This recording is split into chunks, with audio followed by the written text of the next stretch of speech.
Look who just stepped in the room. Got soldiers in every direction. As long as they stepping in tone. I been on play with the crew. Watching Babylon fall to doom. Lord, know I'm ready, and I know that you know that hurt up is deadly, but I am immune. These niggas talking about the home. That's a spot you'll be moving soon, and you'll be leaving shortly. Still fucking with them angels, yeah, they still enforcement. Got a whole lot of zeal, I can't get it off me. Plus I'm winning like I got a blue ribbon on me. He won't punch, bitch, I'm big important. See, I do these niggas like to do that pillow talking. So that's why I bought a Glock to the summer party. Got it on the dust. I just began to a pretty much. Your brotherhood and weapon, gotta keep it in the cut. If it ain't one much, nigga, I don't wanna hear it, keep your tone down. Had a couple complications, but it's on now. You can kill a speculation, bitch, I'm thrown down. And if you want a conversation, set his zone down. Nigga, what he say, I ain't hear him out of zone down.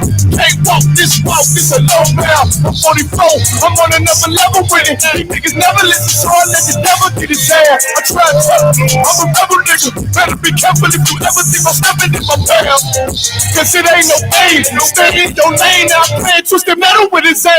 Got it up the blood. I just began to it pretty much. Your brotherhood and weapon, gotta keep it in the clutch. Revenge to my main bitch, I think I got a crush. And she know that I got some sick shit inside me. But you know I.S.U.P.K versus everybody. Got the side through the buttons like he Teddy Riley. I'ma race through the track like a Ricky Bobby. Got it up the dust. I just began to it pretty much. Your brotherhood and weapon, gotta keep it in the clutch. Gotta keep it with me, it's a must. Got it up the dust. I just began to it pretty much. Your brotherhood and weapon, gotta keep it in the cut. If it ain't one rush, nigga, hot.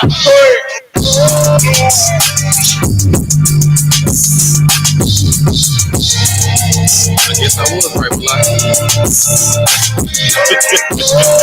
All right.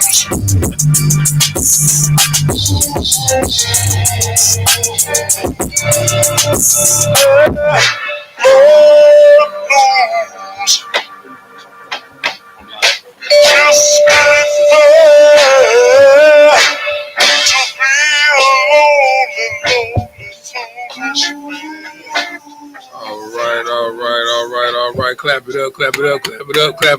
it up. All right, it's the Israelite School of Universal Practical Knowledge. Started out at 1 West 125th Street, Harlem, New York, under Commanding General YAHANNA. It is Monday, the history class, where we break it down line upon line, precept upon precept, here a little, there a little, using the external references to break down internally what is in the Bible. First and foremost, I want to give a round of applause. We got a new trooper in our midst, you know what I'm saying? Trooper Sawaya, get that brother a hand, you know what I'm saying? You feel me? Congratulations, congratulations. All right, so we're gonna take a break from our normal scheduled broadcasting of Genesis. We're gonna get into a very, very, very important topic of what's going on right now. It's been a lot of things in the media, everything, whether you're on social media, TikTok, Facebook, Instagram, BET Awards, Soul Train Awards, everything. This is at the forefront. And what it is who are you voting for? You understand? That seems to be everything that is up and down my timeline. All of a sudden, people are poli-sci majors. You know what I'm saying? Everybody's a politician. Everybody knows, you know, all the policies and legislation and everything that's been passed. You understand? And who's done what and who hasn't done anything. You understand? But the most important question that everyone seems to be asking everyone, who are you voting for? Right? Which is the subject matter in this lesson. All right. So we're going to start off at Deuteronomy 17 and 15. Let me go there with y'all. Deuteronomy 17 and 15. Get there with whoever has it, you can read. Let's see. Deuteronomy 17 and 15. Well, we can start at 14. All right. Whoever got to go ahead and read it. This is the book of Deuteronomy, chapter 17, verse 15. Thou shalt in any wise set him king over thee, whom the Lord thy God shall choose from one from among thy brethren. Say that again. Whom the Lord thy God shall choose one from among thy brethren. So the first thing that you got to understand, if you're going to set anyone over you, it has to first be from your people, right? Because how can you set a stranger over you and they are able to identify with what you're going through, right? It's a huge difference between a black woman being a third grade elementary teacher in the hood versus a white woman. You understand? A black woman or Hispanic woman, they'll understand if a kid is acting out in class. 9 times out of 10 is probably because Tyrone didn't get breakfast this morning. You understand? Or if he's acting out, you know what I'm saying, 9 times out of 10, he's probably doing it because he's not getting any attention at home. You understand? So instead of sending him back to the place where he's not getting any attention or any help, they're more empathetic to what's going on in Tyrone's life. You know what I'm saying? Such is the same thing when you choose rulership over you. It should be from your people, right? Keep reading. Thou mayest not set a stranger over thee, which is not thy brother. Where you at? Verse 15, at the end of verse 15. No, I wanted you to start. Did you start at verse 14? No, I started at 15. Yeah, start at verse 14. Start at verse 14 for me, so we can get an understanding, and then I'll fully break down 15. Okay, this is the book of Deuteronomy, chapter 17, verse 14.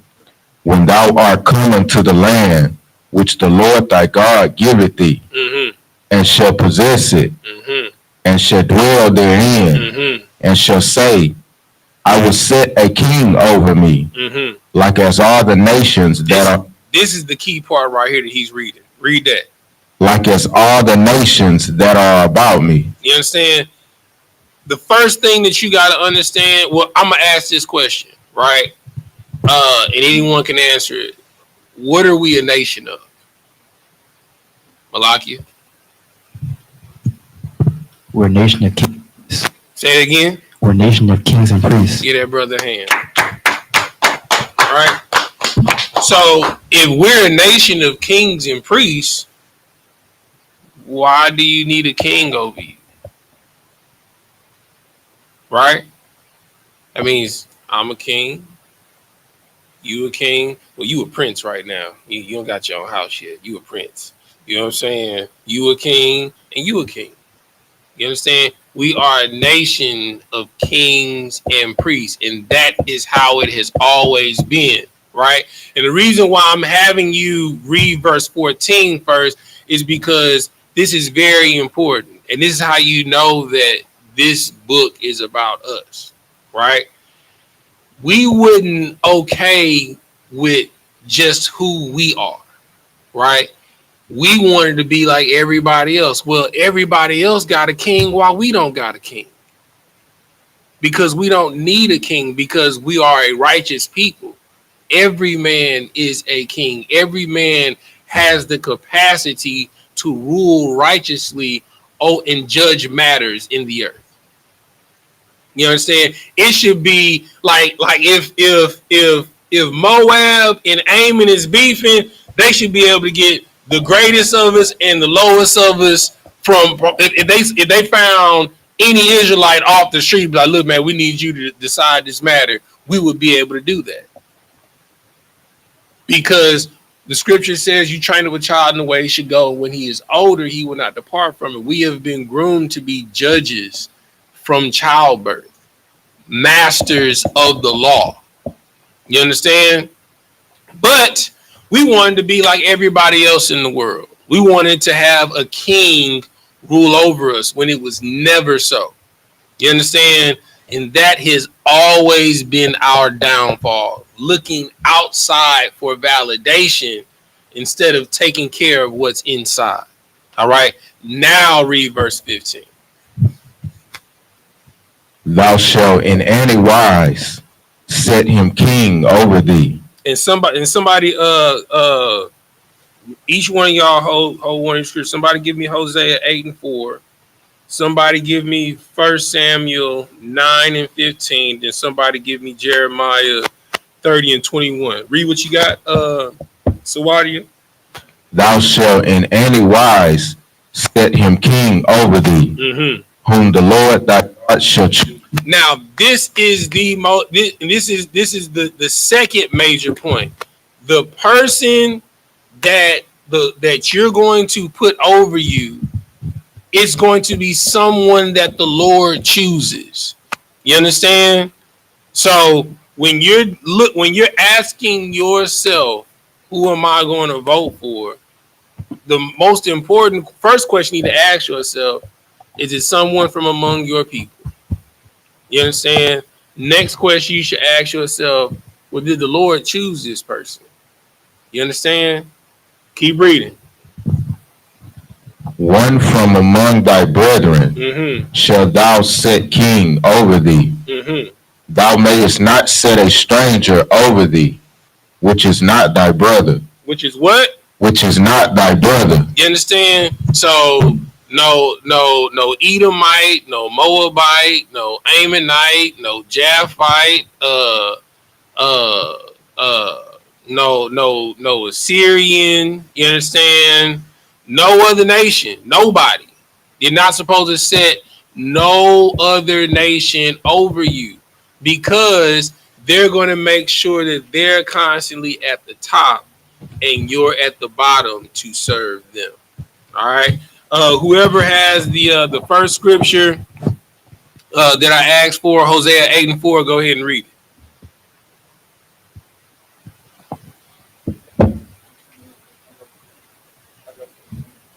All right, so Malaki, you have Hosea 8:4? Go ahead.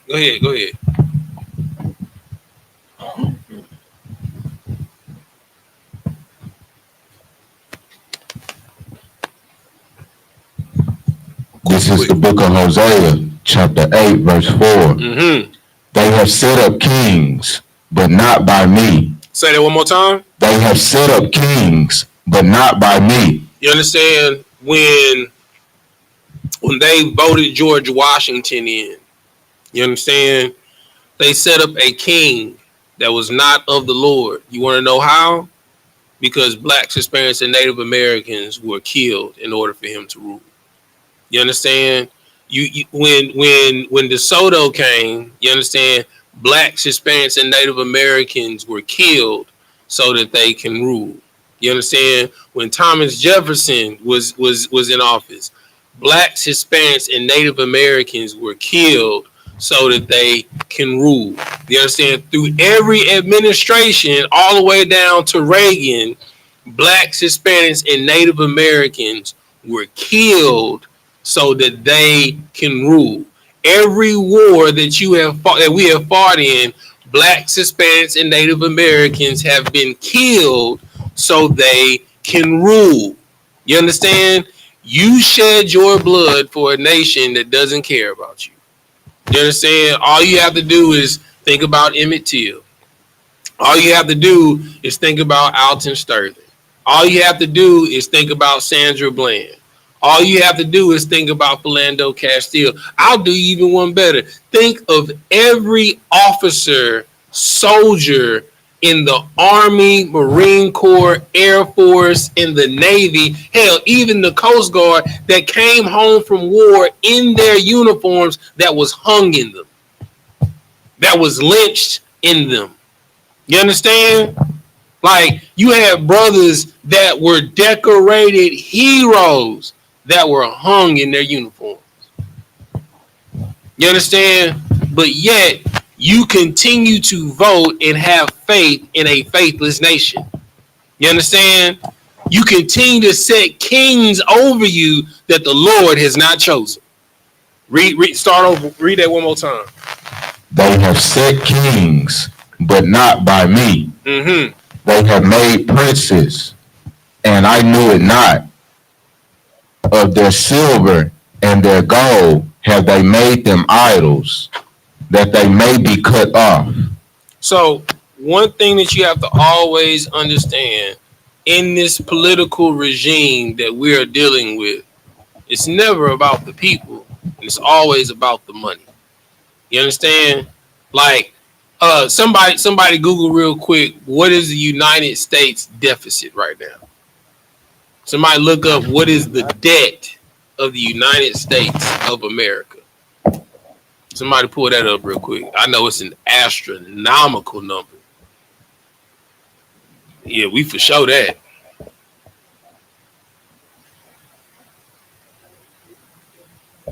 How much? The United States of America is in $33.17 trillion in debt.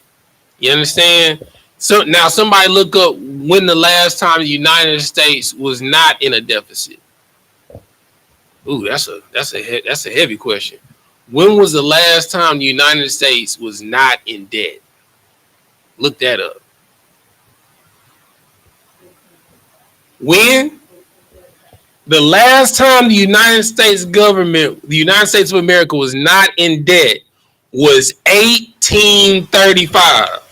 Okay, now I need one more math problem done for me. Malakia, you got your phone out? You got your calculator? I know you got your book bag. Somebody do the math. How many years has it been from 2024 to was it 1834, 1835? To 1835. How many years is that? How many years? Somebody do the math. It's 189. So you have been voting in strangers over you for 189 years, and they have been stealing your money and have ran you into a $35 trillion deficit.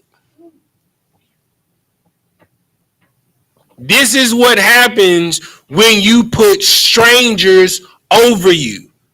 When you allow the servants to run unchecked in your house. They run up attack. That's like when you drop your debit card at the gas station pumping gas, and by the time you wake up there and say, man, where's my wallet? Where's my card? And then you check your bank account, and your bank account, before you went to sleep, you was positive $400. When you wake up, you negative $750. Because you didn't let somebody run amok with the house's money. You understand? The United States of America has not been in a positive deficit since 1835. And that only lasted for 2 years. You understand? 1835. You understand? We were still in slavery then. So that means the president, so it's 1830, since 1837, Andrew Jackson. You understand? I don't understand why he on a dollar bill. Shoot, I can't tell. Oh yeah, that's right. Because Andrew Jackson, he was going up against these crooked banks. You know what I'm saying? So, look, let me tell you something. You keep trying to align yourself with these strangers, they gonna keep stealing from you. You understand? You want to know why? Because what's the first rule in voting someone over you? Let's see if you've been paying attention. What's the first rule? Malakia or Swati, what's the first rule? To choose your own brother. It has to be someone from amongst your people. What's the second rule? You just read it in Hosea. Read Hosea 8 was it 8 and 4? Go ahead, read that again. They have set up kings, but not by me. Keep reading. They have made princes, and I knew it not. So what's the second rule? Make sure they chosen by the Lord. Get that brother a hand. You understand? Because if they are chosen by the Lord, one of the most important laws that we have is if you loan money to your brother, you cannot charge him usury. You can't charge him interest. So that means if Malakia borrows $100 from me, guess how much Malakia owes me? $100. You understand? And then and then you know what's even the most coldest part about having somebody that rules over you that's from your own people? You know what's another law? Every 7 years is called the Shemitah, right? Which means it's the year of forgiveness. So after 7, that's like everything that they have in this country is built off of us. That's where the 7 years that your debt falls off from the debt collectors. It comes from the scriptures, but they haven't been adhering to that. You understand? So like, let's just say, you couldn't pay your school loans for 7 years. After that 7 years, the debt is abolished. Because you know what? Even though you owe me the money, and I can see it is oppressing you to pay me what you owe me, after 7 years, it's forgiven. You understand? That's why a lot of people, when they took out debts, they would go and serve. You know what I'm saying? They would do indentured service. They would go work in the person's house if they couldn't go pay the debt. And after 7 years, whatever the debt is, if it's not paid off, they're free. You understand? But we live in such a godless society, they don't even abide by the rules that they set up. That's why they keep passing bylaws and statutes and penal codes, because they have to keep creating lies to cover up the other lies. Who got the next scripture for me? Somebody give me what was it? 1 Samuel 9 and 15. And then after you read 9 and 15, you're going to go to 16 and 12. Well, you're going to read 15 and 16 in 9 and 15. So this is so now I'm going to give you an example of how a king is chosen, right? A ruler is chosen. I'll give you 2 examples. Go ahead. This is 1 Samuel chapter 9, 15. Mm-hmm. Now the Lord had told Samuel in his ear a day before Saul came, saying, tomorrow, about this time, I will send thee a man out of the land of Benjamin. So who is it? Who is this talking right now? It's Samuel. No, someone's talking to Samuel. Read it again. Verse 15. Now the Lord had told Samuel in his ear. So who's talking to Samuel? An angel. Right. You know what I'm saying? Because an angel or the Malakia, you understand, are the messengers of the Lord. So every time you hear in the Bible where it says, and the Lord said, it was an angel speaking to someone. Right? So there's an angel speaking to Samuel, and let's see what he's saying. Verse 16. Tomorrow, about this time, I will send thee a man out of the land of Benjamin, and thou shalt anoint him to be captain over my people, Israel. Look, and then he didn't even say to be king over my people. He said to be a captain. You understand? Matter of fact, hold on. Let me, what was that? 1 Samuel 9 and 15. Let me pull out the Strongs real quick.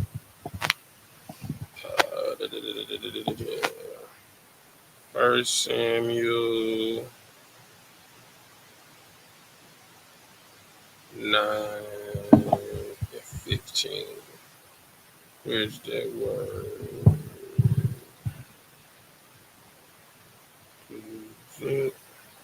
Bam, captain. All right. And this isn't Saran, right? This word is Bagad. I'm sorry, Nagad, right? And all it means is to be a prince. It doesn't even mean king. It means to be a prince, a ruler, an overseer. You understand? Someone to be watchful over the people. So even when the Lord was telling Samuel who to put over his people, he didn't even make him a king. He made him a captain. You understand? This lets you know that we've always been in military structure. You understand? And if you're not fit for rulership, guess what? Another one will be erected in your way. You understand? Matter of fact, let's get that example. Go to 16 and 12. First Samuel 16 and 12. You're gonna read 12 and 13. I don't want to go on 1 Samuel 9:12. 16 and 12. Oh, so like 1 Samuel 16, verse 12. And he sent and brought him in. Now he was ruddy. Ruddy. And withal of a beautiful countenance and goodly to look to. And the Lord said, arise, anoint him. Who said? So who said it? The angel. Right. You understand? So everything that is being done when it's selecting rulership, it comes from the Lord. All right. Keep reading. Arise, anoint him, for this is he. Verse 13. Then Samuel took the horn of oil and anointed him in the midst of his brethren. In the midst of his what? His brethren. So they were of the same people. So in this verse, you got an example of the first two rules, right? That it has to be one from amongst your people, and the Lord has to select him. Keep reading. Okay. Verse 13. Then Samuel took the horn of oil and anointed him in the midst of his brethren. And the Spirit of the Lord came upon David from that day forward. So Samuel rose up and went to Ramah. All right. And Sawadi, this is a excellent precept for you on your journey. You understand? It said that the Spirit of the Lord didn't come upon him until he was anointed. That's heavy. You understand? I would write that. I would put that in your precept book, brother. You understand? All right. And who has the last one I asked for? Jeremiah 30 and 21. This is the book of Jeremiah, chapter 30, verse 21. Oh, let me get there with you. Jeremiah 30 and 21. All right, go ahead. And their nobles of them, and their nobles shall be of themselves. All right. So what are nobles? Royalty. What's another word for nobles? You are right, but what's another word for wise folk? Nope. Think of what you already said. You said the nobles are what? Royalty. All right. So what do royal people do? Right. They're the ruling class. All right. Keep reading. Shall be of themselves. So not only the captain or the king that you set over you shall be of yourself, but it says your nobles, your ruling class, right? So your ruling class, that's your aldermans, that's your governors, that's your mayors, that's your sheriffs, that's your city councilmen, those are your judges, those are your constables, those are everybody that is an elected official. You understand? These are supposed to be your nobles, and they're supposed to be of your people. Keep reading. And their governors shall proceed from the midst of them. They shall proceed from the midst of who? Of them. You understand? So not only are your nobles, but the governors, all of them should be a representative of you. Because how can they identify with what's going on in your community if they don't come from your community? Keep reading. And I will cause him to draw near, and he shall approach unto me. For who is this that engaged his heart to approach unto me, saith the Lord. You understand? And then he said, once they are choosing, the Lord is going to engage them to approach him. You understand? You cannot rule if you don't have a righteous spirit. That's why all of these politicians end up getting taken out nastily. Because in order for them to even get in the game, they got to have dirt on one another. And if you don't play the game how they want the game to be played, guess what's going to end up happening? They're going to take you out. They're going to expose your dirt. That's why they hated what they call a golden boy comes up in the ranks. Because it can't be a slugfest of dirt. They can't control them. You understand? That's why they could never rule over us when we are walking the way we are supposed to walk with the Lord. You understand? Let me see. Did I want? All right. So now, so what's the first rule? Anybody? What's the first rule? Yeah, there's two mics over there. They must be from one of our own. Okay, so who are the two front runners in this election for each party? Who's the two front runners? Anybody know? I'm so out of the loop. Kamala Harris and Donald Trump. Kamala Harris and Donald Trump. All right, so we can look at Donald, you understand, and we can immediately tell that he ain't one of us. You understand? Now I'm gonna play a couple of things. About the other one. Yeah, well, the Democratic Party for a very long time, not just this election cycle, has been doing a lot of active outreach around South Asians, around the API in general, and will continue to do it. I mean, what we know in particular when you're talking about the South Asian community, we're talking about the Indian community more specifically, it is a growing community in the United States in terms of its voting bloc, in terms of its participation, and I think the party knows that and knows that this is part of our collective community, and there needs to be outreach and inclusion. And certainly you could become the first Indian senator in U.S. history, which would be quite an accomplishment. Not good. You could become the first Indian senator in U.S. history, which would be quite an accomplishment. Not good. All right, so in 2016, he said that you'll be, this is Kamala Harris, so this is 2016, and he said, congratulations, you'll be the first Indian senator in history. And she said knock wood, whatever knock wood means. All right. So last time I checked, she wasn't talking about Native Americans. So but just so we can be clear, let's see what she says in this other excerpt. Today on August 15th, 2020, I stand before you as the first candidate for Vice President of the United States of South Asian descent. Of what descent? South Asian descent. Okay. Yeah, and to Indian Americans all across the United States. Today on August 15th. Asian Americans all across the United States. But now they're trying to put Kamala Harris to the forefront. How are they presenting her now? But in 2016, she was an Indian senator, right? When she was running for vice president with what's the one that's almost dead? Yeah, Joe Biden. Yeah, he decaying in office.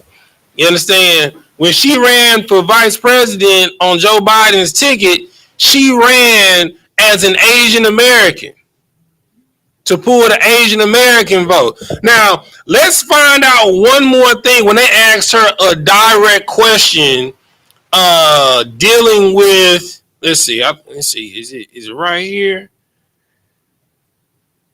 No, it's I got, let's see, I did the boom, boom, boom, boom, boom. All right, so that means that one, so does she meet the qualifications for the first rule?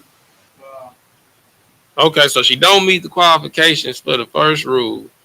So, and we know if you're not one of the children of Israel, that the Lord not talking to you, right? So that means neither one of these candidates can rule over us. That's the first thing that you got to understand. Both of them are using you. You understand? And it is, matter of fact, we're gonna get to it. Go back to go back to Deuteronomy. I think we was at verse 15. Go to verse 16. Yeah, verse 16 gonna hit it. Yeah. About to put the cart before the horse. This is the book of Deuteronomy, chapter 17, verse 16. But he shall not multiply horses to himself. And then most importantly, right? It said to set a king over you. Didn't say to set a queen over you. It said to set a king over you. You understand? Now, I'm just going to be straight up frank and honest. In these times when we are facing war, right? All out world war. I don't want a woman in office. Why would you want a woman in office? You understand? You need someone that is logical and strategic, not emotional. In matters of war, this is not a time for nourishment. It's not a time for nurturing.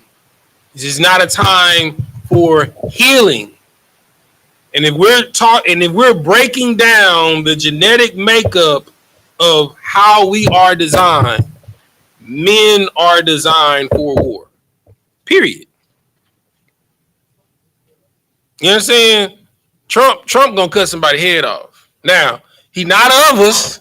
You know what I'm saying? And the Lord definitely didn't choose him. You understand? But and since we didn't broke it, it's actually 3 criteria. It has to be a man, has to be of your brethren. You understand? And the Lord has to choose him. You understand? But in all honesty, none of them meet the criteria. None of them. All right, read verse 16.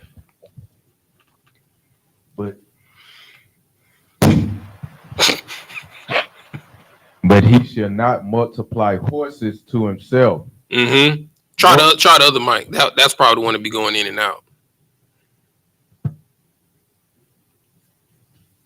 Nor is it dead? There you go. Nor cause the people to return to Egypt. Well, first and foremost, what does it mean to multiply horses to yourself? What does that mean? Go ahead, Kamar. So, like you, sir, if I may, I guess he's saying, don't be too prideful. Don't boast about yourself. Don't have too much ego. Don't multiply horses to yourself.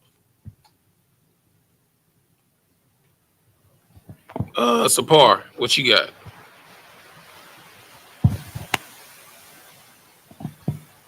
So, like, if I may, I believe in that context, to me, like a noble or a ruler buying up all the horses so the common people can use or have a way to make a living or to travel.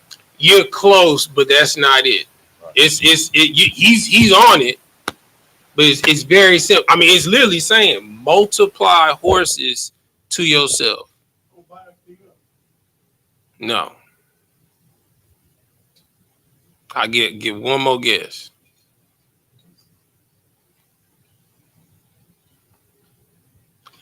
Lining your own pockets for personal gain. So basically, when you're in, like, okay, a couple of people that have been accused of this, right?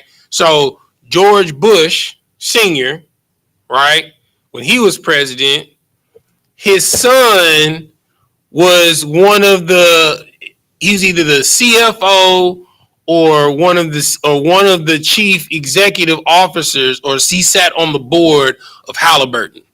You understand? And he made sure all of the oil contracts and the war contracts went to the company that his son was running. You understand? When you're in a position of power and you make sure that your nonprofit gets a whole bunch of kickbacks, so you getting paid on the back end. When you know whatever's being lobbied for, you understand, you can tell your cousin to put in on this bid, you understand, and make sure I get a kickback for it when you get your cut. Go ahead, support. So does that fall under does that fall under inside trading? That's exactly what it is. That is exactly what it is. It is insider trading, which is illegal, which is what all politicians do. That's why they're so wealthy. Look, they don't make money based off of their salaries. They make money based off of the position and the relationships that they have.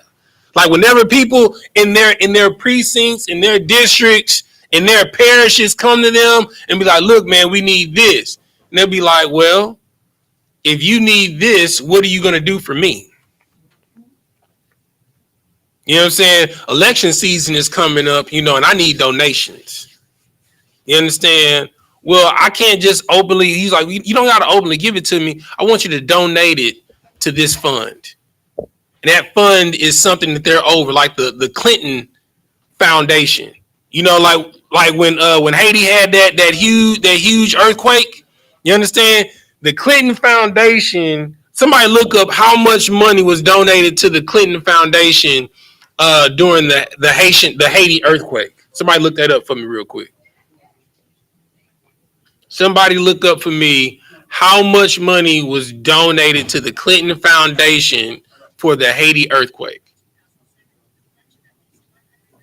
How much? How much is it? It said 100 million. Okay, somebody look it up. Somebody give me the exact number.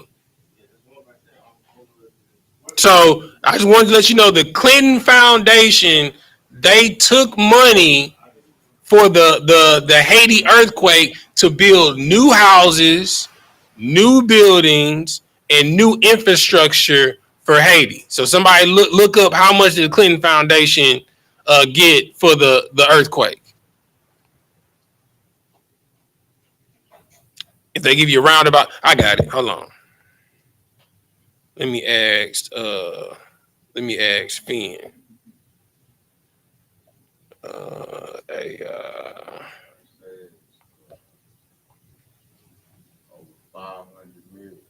Over how much? Over 500 million. Let's see what Finn say. Hey Finn, I'm here in class. How much money was donated to the Clinton Foundation for the earthquake that was in Haiti, to your knowledge? What's up, fam? Well, the Clinton Foundation did raise some funds for Haiti following the earthquake back in 2010. I believe, if memory serves right, it was somewhere in the ballpark of about $30 million. You feel me? But with all things charity and donations, it's a bit of a mixed bag in terms of how it was utilized, and all the nitty gritty details can get a bit murky. What do you think, fam? So even Finn said that the way they utilized the funds was murky. You know what I'm saying? Now, the article that he pulled up, it said it was over 500 million. You understand? $500 million. You understand? And not one home was rebuilt from the Clinton Foundation.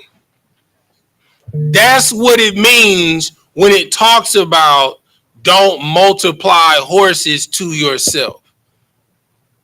So now we got 4 rules. When you are electing a leader over you, the first rule is it has to be a king, right? That's what it was saying, a king or a captain. So that's a man. That's the first one. Second one, it has to be someone from amongst your people. You understand? The third rule is, you understand, that the Lord has to choose them. And then the fourth one is that they cannot line their own pockets.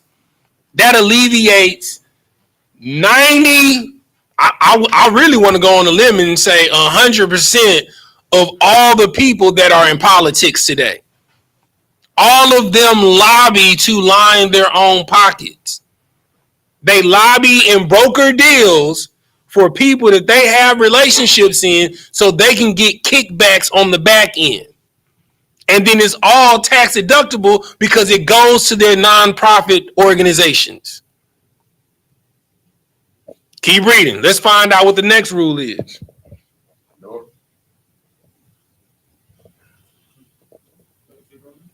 Yeah, we'll do Deuteronomy. Yeah, use that one. And while he's reading that, somebody have Exodus 13:3 ready. Nor cause the people to return to Egypt. Nor cause the people to what? To return to Egypt. What does that mean? What is it? Somebody read it for me. Get that brother a hand.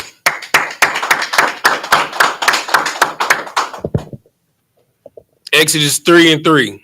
And then somebody give me Isaiah 13:1. Exodus 13:3 is going to give us an understanding, the definition of what Egypt is. Somebody give me Isaiah 13:1. And then somebody else give me Ezekiel 17:14. And then one more person hold Hosea 11:1. So whoever got Exodus 13:3, go ahead and read it.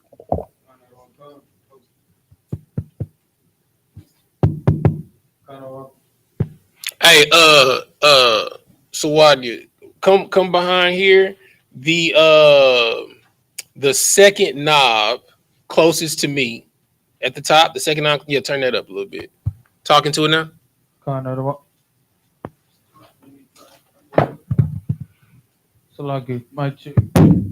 There you go. It's all right. We're gonna work with it. It's all right, no sweat. Go ahead. This is Exodus 13, verse 3. Mm-hmm. And Moses said unto the people, remember this day in which ye came out of Egypt, out of the house of bondage. Out of the house of what? Of bondage. The house of what? Of bondage. You understand? So whoever our leader is, they can't lead us back into bondage. And when did you say the last time the United States was out of debt?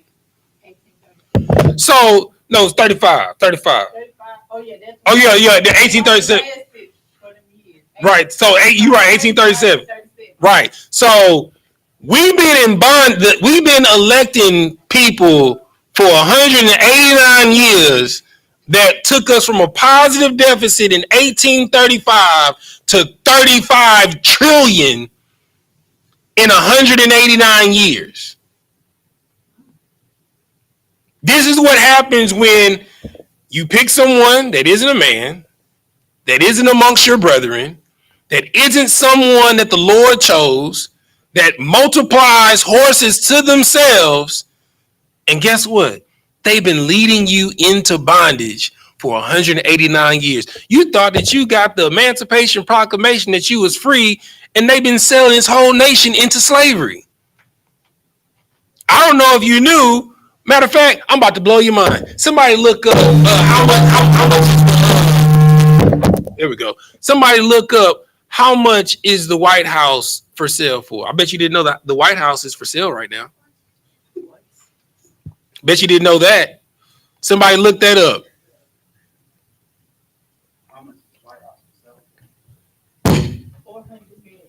The White House right now is for sale for $400 million. It is on sale on Realtor.com.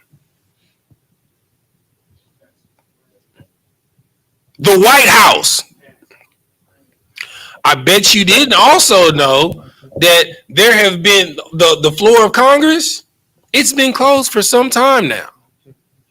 They haven't been having any type of sessions in Congress for quite some time.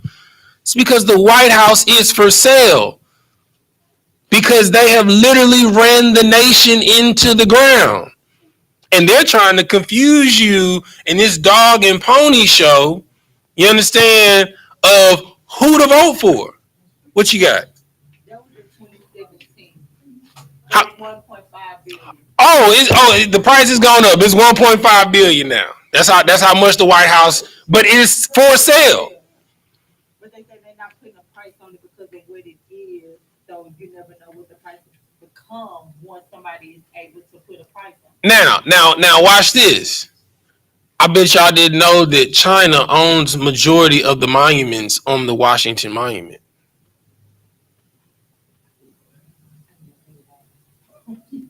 Oh yeah. You want to know why? Because China owns majority of the United States debt. Exactly, because it's a dog and pony show.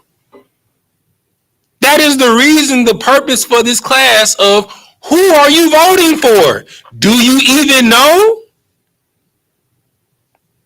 You're voting for right wing, left wing. It's the same bird. It's really a phoenix that's on fire right now that's about to die. America is on fire. You have been in a house of bondage since 1837. America has been a slave for 189 years. And guess what? You were in slavery 300 years before that. You've never been free. And you're going to continue to vote for people doing the same thing. Wow. Just blows your mind, doesn't it? What you got? Come on, what you got to say? All right, check it. Now, Salaki just want to bring out how wicked the oppressor is, because now we're the cotton, and now it's slavery is financial, and everyone can be slaves, not just. Now, I'm gonna blow your mind even more. That is the whole purpose of you getting a birth certificate and a social security number. Because when you're born and your parents sign that birth certificate, it's like a check. Your social security number, it's a bank account in the U.S. Treasury. And you're a commodity that's sold, a bond that's sold on the stock market and they're leveraging your potential debt that you will accumulate. That's why. So I'm gonna blow your mind again. Just hold. I got you. All right. Why do you think prison is big business? Right? When you go to jail, what do you have to get out of jail? No, you do post bail, but what do you need to get out? Starts with a B. A bond. A bond is a financial instrument that's worth a certain amount of money. Every time that you break a law, it incurs a penalty. What is a penalty? We're talking finance right now. Whenever you go over your credit card limit, you incur a what? A penalty. And that penalty costs a certain amount of what? Money. This is all about slavery. The United States is in slavery, and you can be a slave within slavery. It's called prison. Everybody's a slave. And all you've been doing is voting in an overseer every 4 years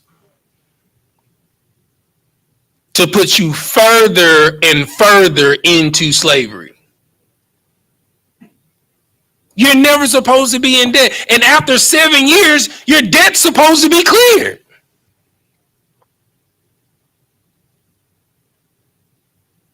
That's the law.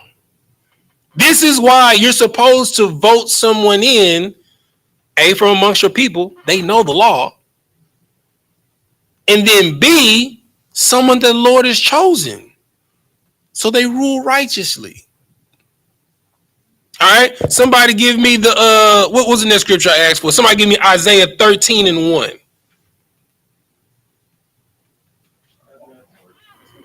Yeah, somebody give me Isaiah 13:1. So we can deal more on this bondage.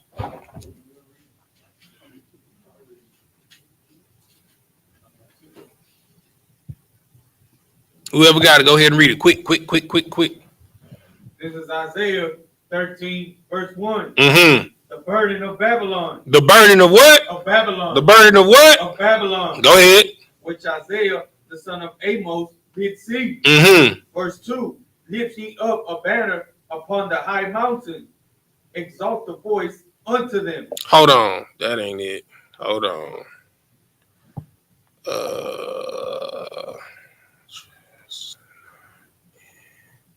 Like the 13:1? Yeah. Hold on. Trust not envy.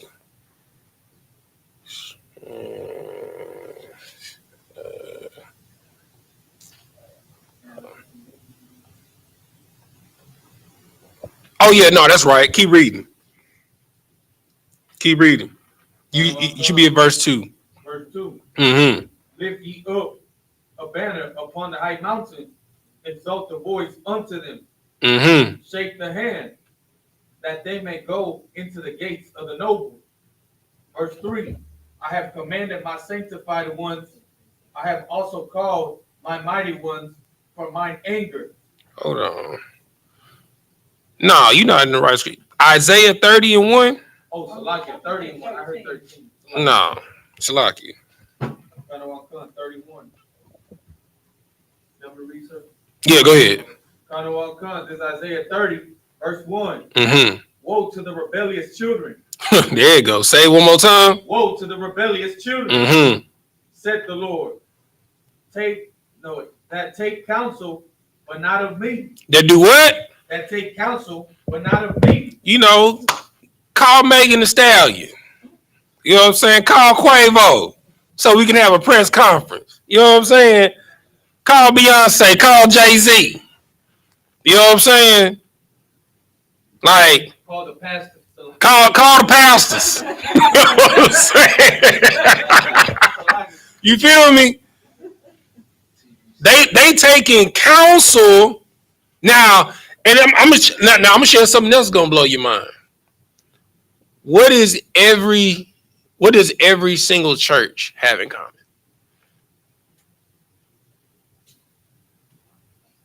Don't think the truth. Go ahead. They all collect money. She own it. Okay.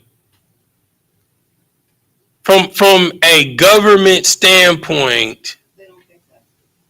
and why don't they pay taxes? Because they're what? A nonprofit organization. And what specific nonprofit organization? It's what they accuse us of. Start with the number 5. 501c3. Now, I'm going to clue you in. I'm going to clue you in on a bylaw of being a 501c3. if any type of government official wants to come in your church at any given time and to talk about whatever race they running and that your congregation need to vote for them, guess what? They can come and you can't stop them. You understand what I'm saying to you? So first and foremost, it's not about righteousness. It's not about your people.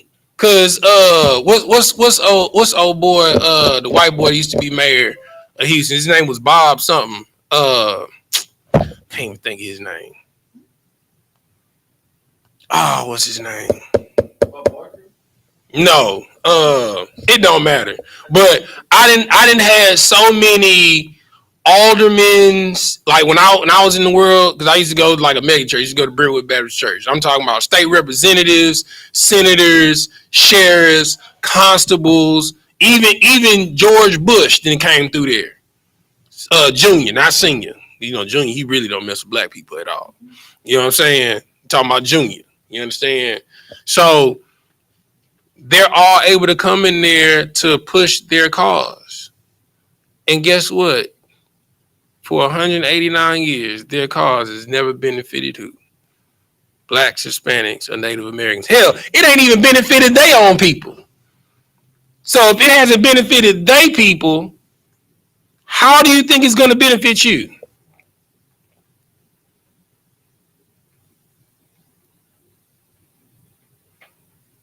That's interesting. Keep reading. Another one come. Isaiah 30, verse 2. Mm-hmm. Oh, no. Verse 1. Woe to the rebellious children, said the Lord, that take counsel, but not of me, and that cover with a covering, but not of my spirit, that they may add sin to sin. That they may what? Add sin to sin. Boy, they adding sin to sin like they multiplying horses to themselves. You understand what I'm saying? Keep reading.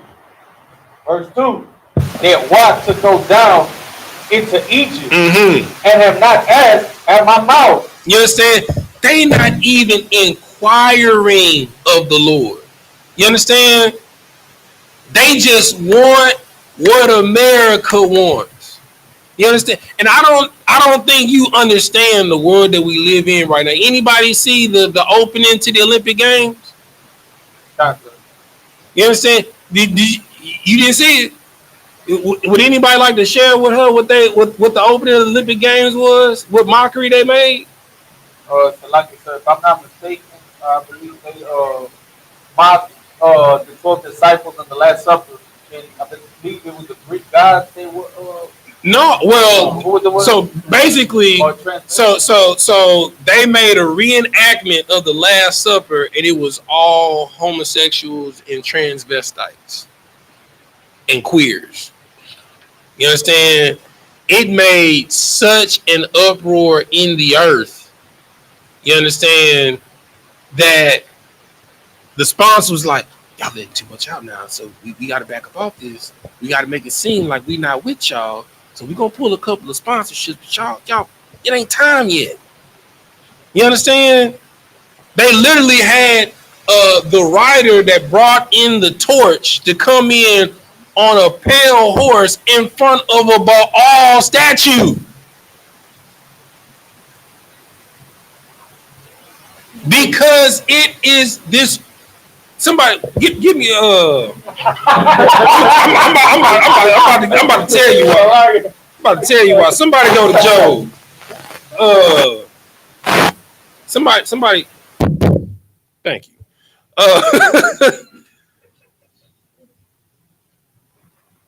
Somebody go to Job 9:24. Hold what you got, come on, stay there. Don't you move.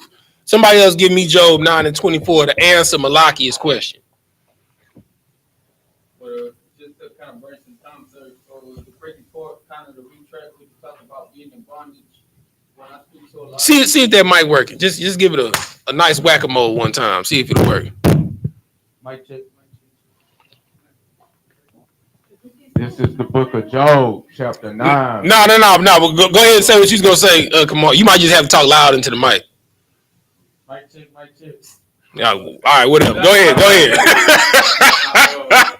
Not so like one thing that speaks to a lot of Israelites, brothers in the South. They have a nickname for the United States. In Spanish, it's called Esclavos Unidos. Esclavos Unidos. Esclavos Unidos. Okay. And what that means, the first word, how it says United States in Spanish is catchy, but it says the slave estates. The United States, and they say that every time they come, well, when they come over here, they had this image of the mind of what the life was gonna be or how was it gonna be, and they feel like they're just in a perpetual.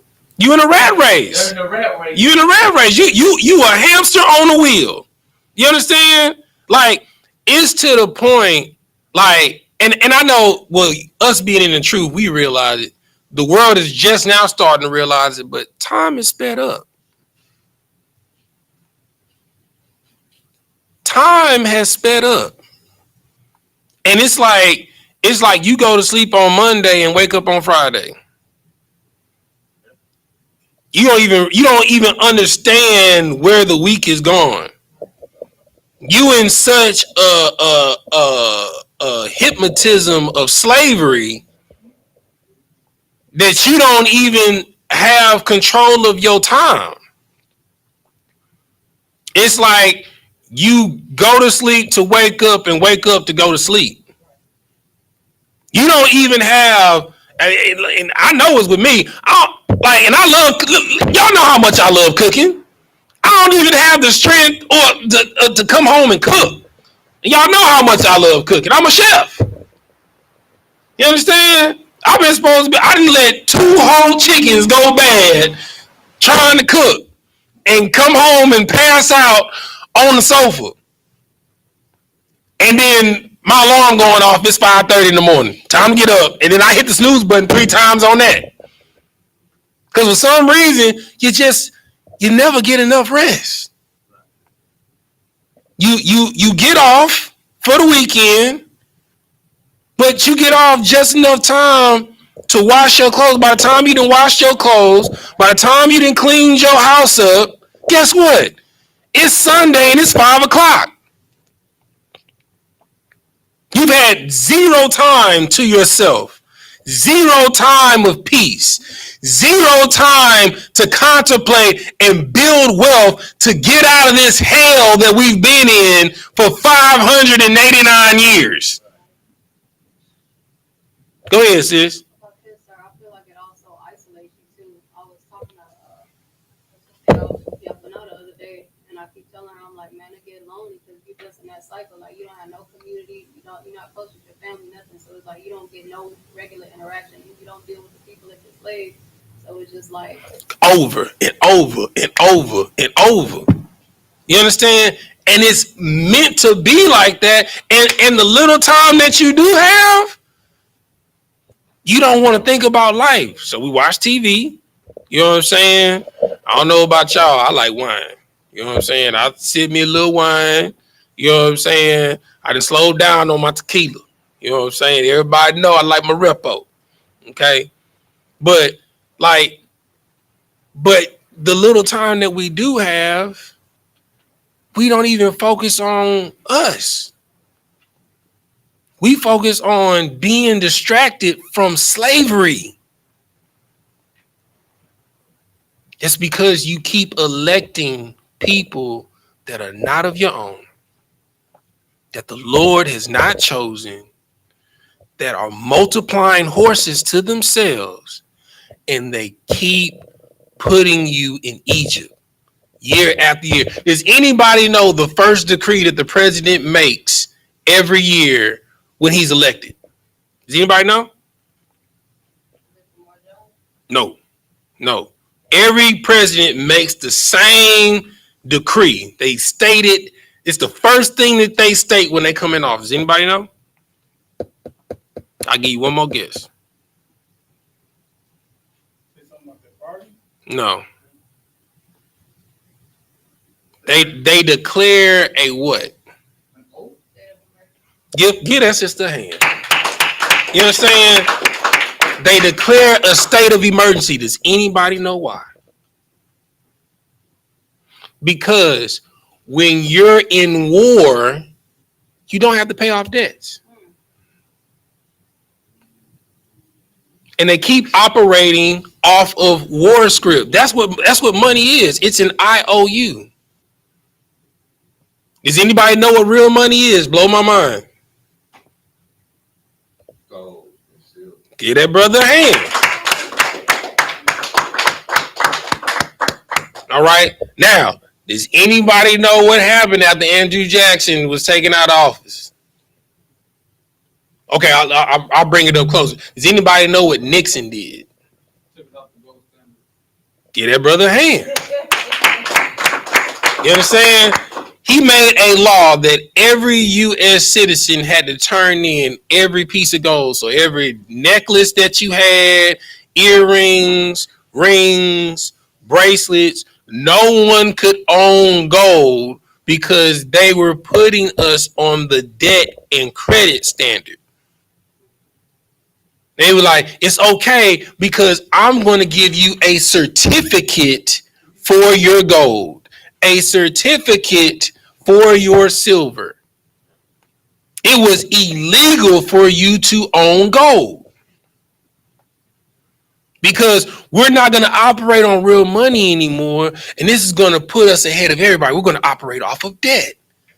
We're just going to print money. You get $100. You get $100. You get $100. Everybody gets $100.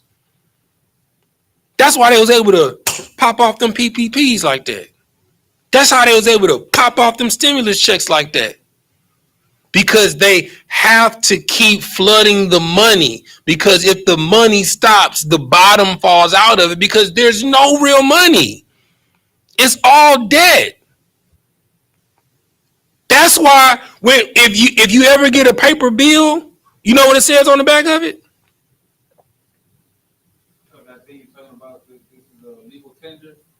No, you close. You understand? It's a bond of exchange. Go ahead, sis. So they're kind of like, that's what I'm thinking in my head right now. So it kind of gives you a different perspective on being enslaved in America because you think it's like you're saying you're not making silver and gold. You know, they give you this paper thing, but really that's just how you get yourself food. That's just how you get yourself shelter and stuff like that. But it's not. You're not acquiring anything. You're not really. 100%. Now I'm gonna give y'all another history lesson. Do y'all know how banks were started? What the principle of a bank is? Go ahead. I think they hold your money. They hold your money and like they take out loans or something on your money. They don't really actually store your money like they lend it or something. Like So okay, so this is how it was started. Okay, so let's just say, Kamar, you got 100 ounces of gold, you got 200 ounces of gold, you got 400 ounces of gold. You know what I'm saying? You got another 200, and you got 300 ounces of gold, right? So it's very heavy to carry around that much gold all the time. You know what I'm saying? So the idea was, I'm going to come up with a house to house your gold, and anytime you need it, you can come get it. And then when you come and give me your gold, I'm going to give you a receipt, a certificate that says I owe you $300 of gold. Now watch this. Now, when you wanted to go to Kamar and buy some horses from Kamar, you be like, look, Kamar, how much for 2 horses? It's gonna cost you 200 ounces of gold. Okay, look, I got this certificate right here. You know what I'm saying? At the bank. If you go and give them this certificate, they'll give you the money for your horses. Okay, cool. I'm gonna take, because I got 400 with them already, so I'm just gonna keep your receipt, right? You know what I'm saying? So now Kamar goes over. What's your name, sister? Kamar goes over to Naima, right? And be like, hey sis, how much for a bundle of grapes? You know what I'm saying? Some watermelon, some goat milk, you understand? and I need some seeds for harvest. She gonna be like, it's gonna run you about 300. Okay, sis, I got this receipt and this receipt from the bank. You know what I'm saying? From what I got from Yakabad. If you take these two receipts up to the bank, they'll give you the money that you need for what I'm gonna get. You gonna be like, okay, cool. Has any money been exchanged? You understand? And while y'all are doing this, guess what? Malaki is coming to the bank to get a loan. You understand? Because he needs to do a new addition to his barn that got busted. Guess what money they loaning out to him? All y'all money. And then they're charging him interest. And they're making money off of your money. This is how banks win. And this is what they were trying to stop, because debt is what? Slavery. What you got, Kamar? So basically what you're talking about is kind of like the casino with the poker chip. Yeah, that's exactly what it is. And then lending it out is multiplying your horses. Exactly. That's exactly what it is. You know what I'm saying? Oh, brother, it's about to get deeper. You know what I'm saying? Keep reading where you at, Kamar. Oh, who? You got Job 9:24? Who pulled Job 9:24? Yeah, go ahead. Read like you at camp. Job. This is the book of Job, chapter 9, verse 24. Mm-hmm. The earth is given unto the hand of the wicked. That answers your question, Malaki. You asked why. Why are they just letting this happen? You know what I'm saying? It's because the earth is giving over to the hand of the wicked. There's no more righteousness in leadership. None. Keep reading, Kamar.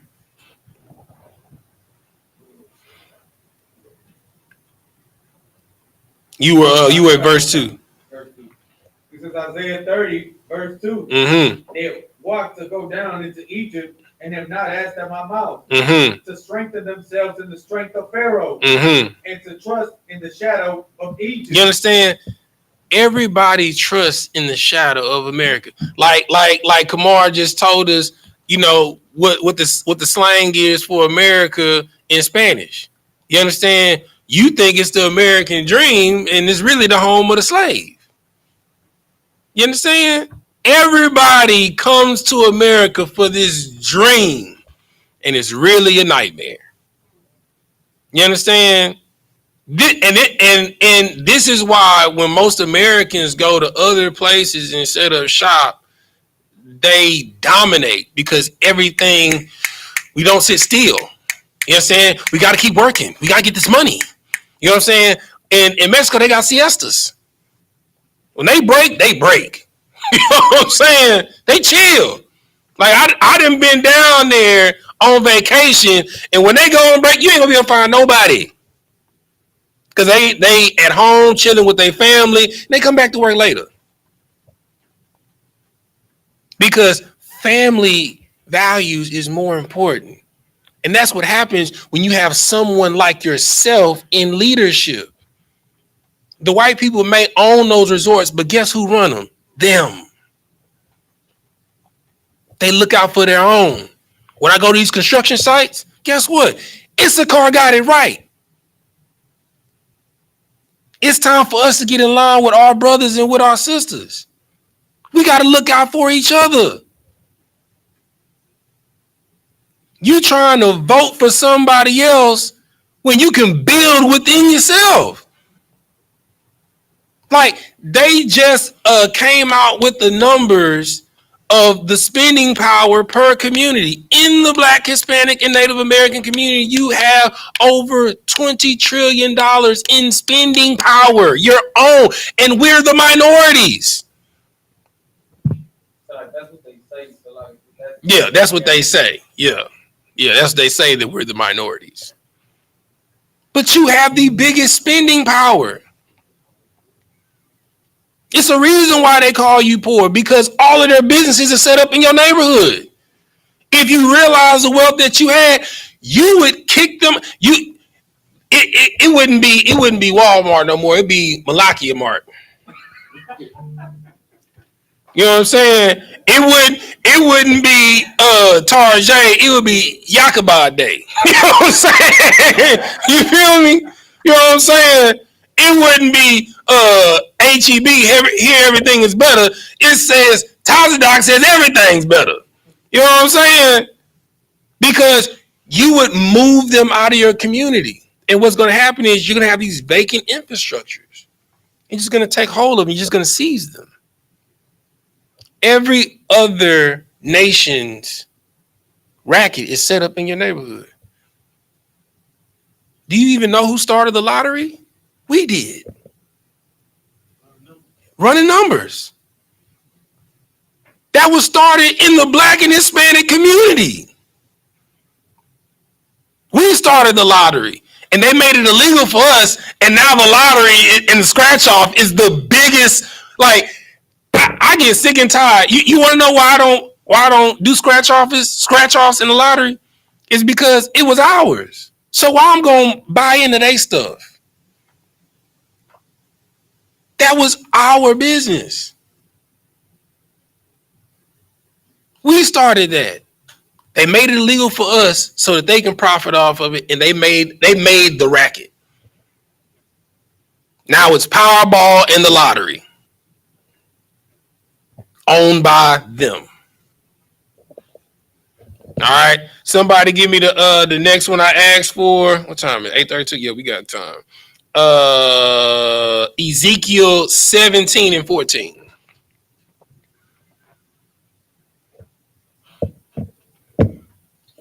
Go ahead. Read like you at camp. This is the book of Ezekiel, chapter 17, verse 14. That's what I'm talking about.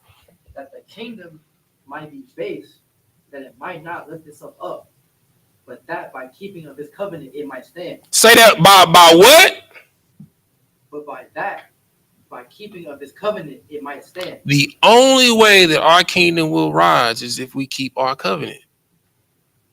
That's why your ruler has to be of you and has to be chosen by the Lord. First off, let's just, like how I said in 14, we wanted to have a king over us like all the other nations when it was never so. We were a nation of kings and priests. Every man was a ruler over his household. Every man was able to judge matters.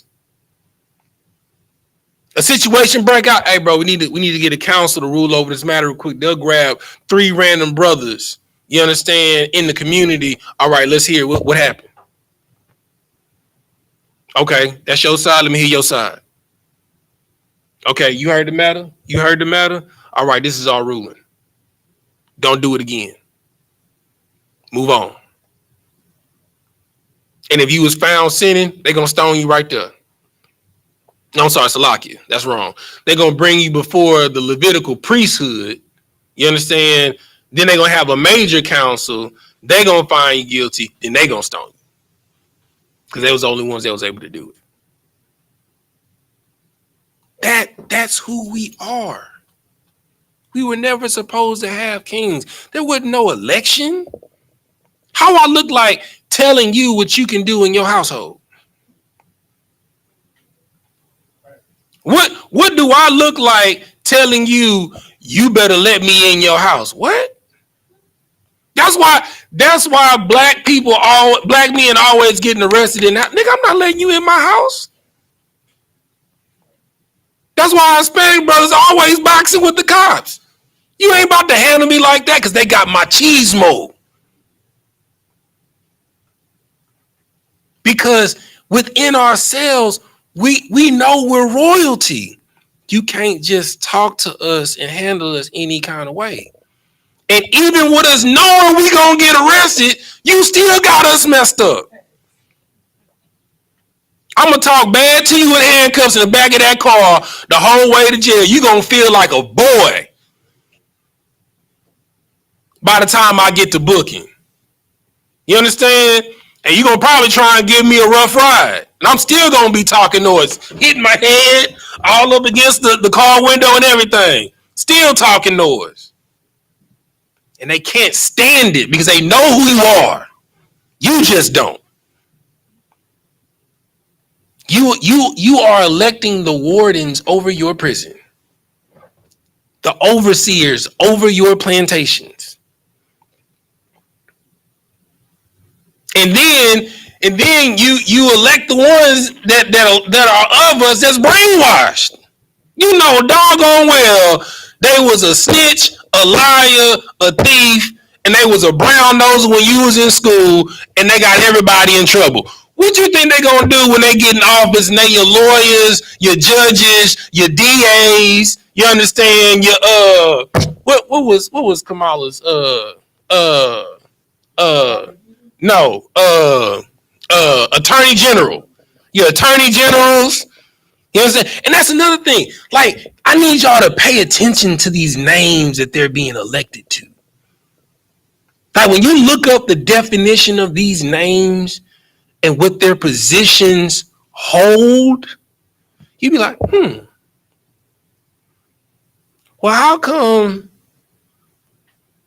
the incarceration rates per capita per race is higher in certain neighborhoods?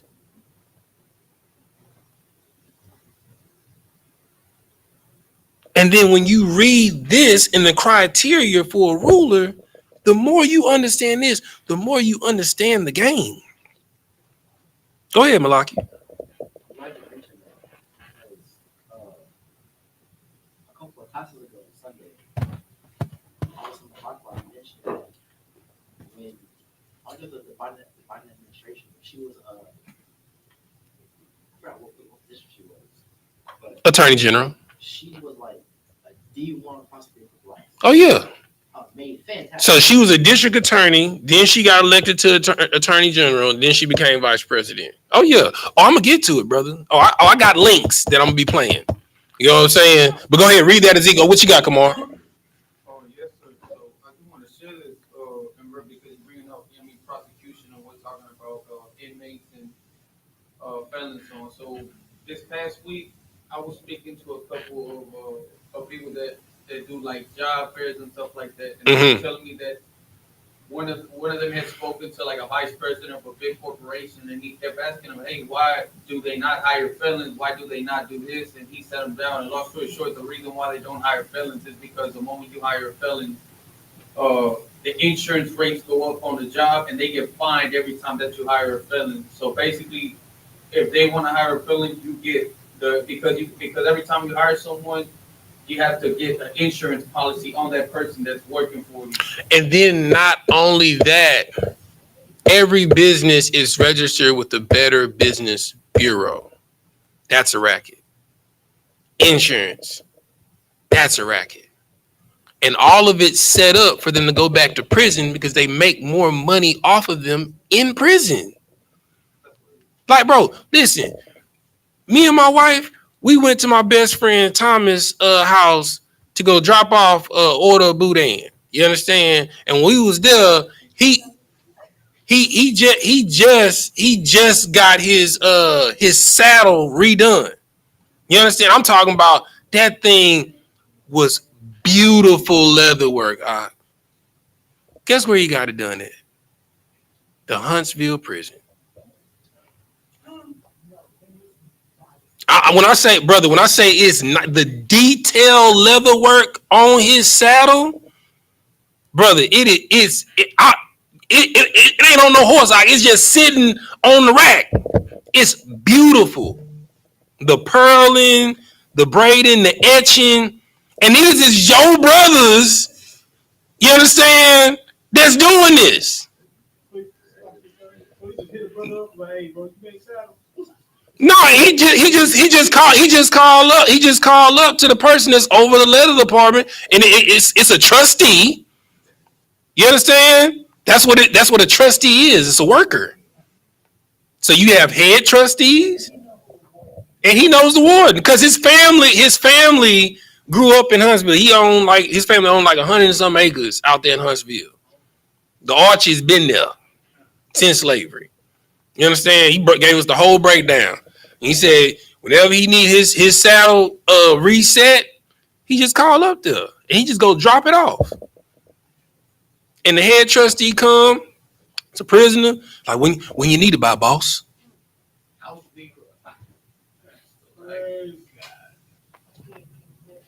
You know what I'm saying? And what's crazy, and look, no, he ain't pay nothing for it. It's like not what you would think a restoration on the saddle, a real, if you take it to a real spot for a restoration on the saddle, you talking about $1,000. Like he might have paid $100, $125. And I'm talking about rewrapping the cushion. It's like it's like redoing upholstery on furniture. They reupholster the saddle, put new cushion in there, re-pearl and bond the leather, moisturize it. If it's cracked, they'll redo the outside casing of the hold of the saddle, new straps, new stirrups, everything. For $125, you take it to an actual spot to do that, you spending $1,000 easy for that type of work. It's slavery because we're in Egypt, and you don't realize it because you were born in slavery, so slavery is normal to you. You think a vacation is a good thing. Like you like, oh man, a 3-day weekend. What? When your boss can you want to know how I knew I was born in a different class? My first really good job out of college, I worked for a tax firm in the 179D department, which was for sustainable designs. My degree is in architecture, right? So when I was working there, my supervisor is an engineer. He was a mechanical engineer, right? And I'd been there for about 6 months, and they were having a party. I'm like, man, I come in, like, what's going on? He's like, oh man, he's gonna take a sabbatical, a leave of absence. I was like, okay, how long you take leave of absence? It's like, yeah, man, me and my wife, we're gonna take 2 years off and backpack through Europe. What?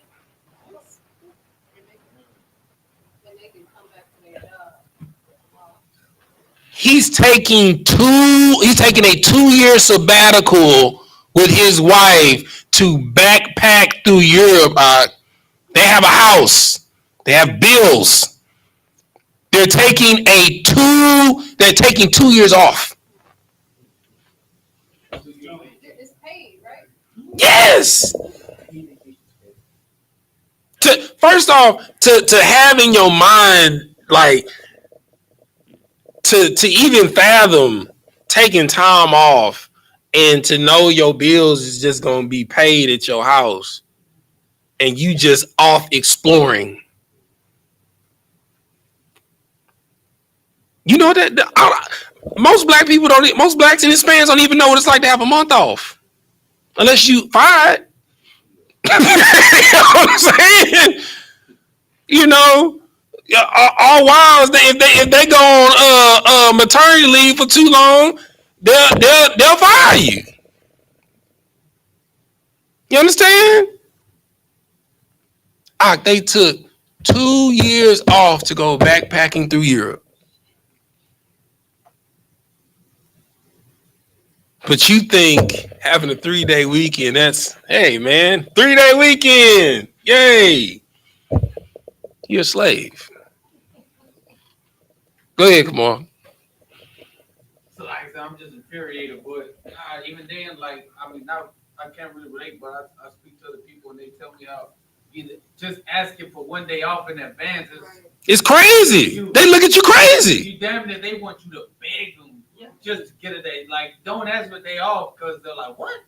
Kind of thinking, bro. Like, look. We had our all employee meeting every Monday at my job.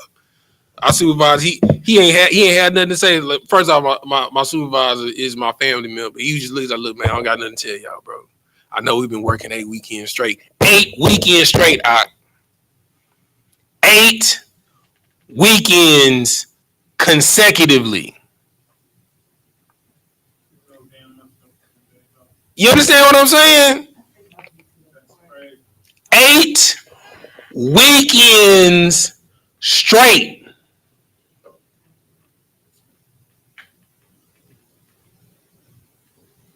I'm a slave. You know what I'm saying? That's unheard of, bro. And he's like, I know I promised y'all that we was gonna get last weekend off. You know, but look.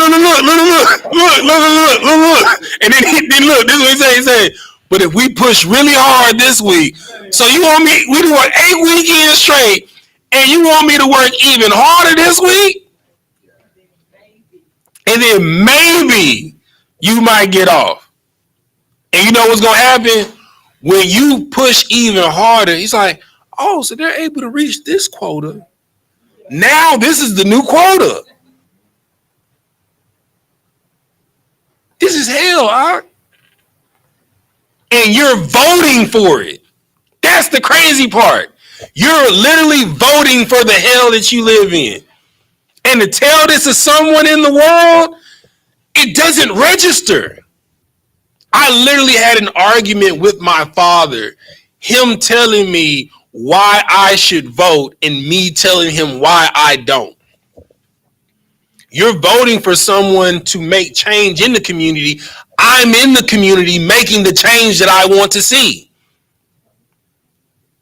Why would I vote for someone when I can just pull this brother, pull this sister, pull that brother, pull this sister, and we can pull an economic base and buy one of them? That's what all the other nations do. Go ahead. And we gonna get back on topic. I'm so happy, but get a young brother a hand. Brother, paying attention in class. Go ahead, Malaki. He's talking about voting again. Like, the problems that we have to this day are not even modern day problems. They're from back in the day. 1835. The president's term can only be maximum 8 years. It used to be longer than that. Yeah, in times of war, it used to be like, say, somebody look up how long World War I was. How long that campaign was. Go ahead. Yeah, that's exactly what I'm getting to. Somebody look up how long was World War I.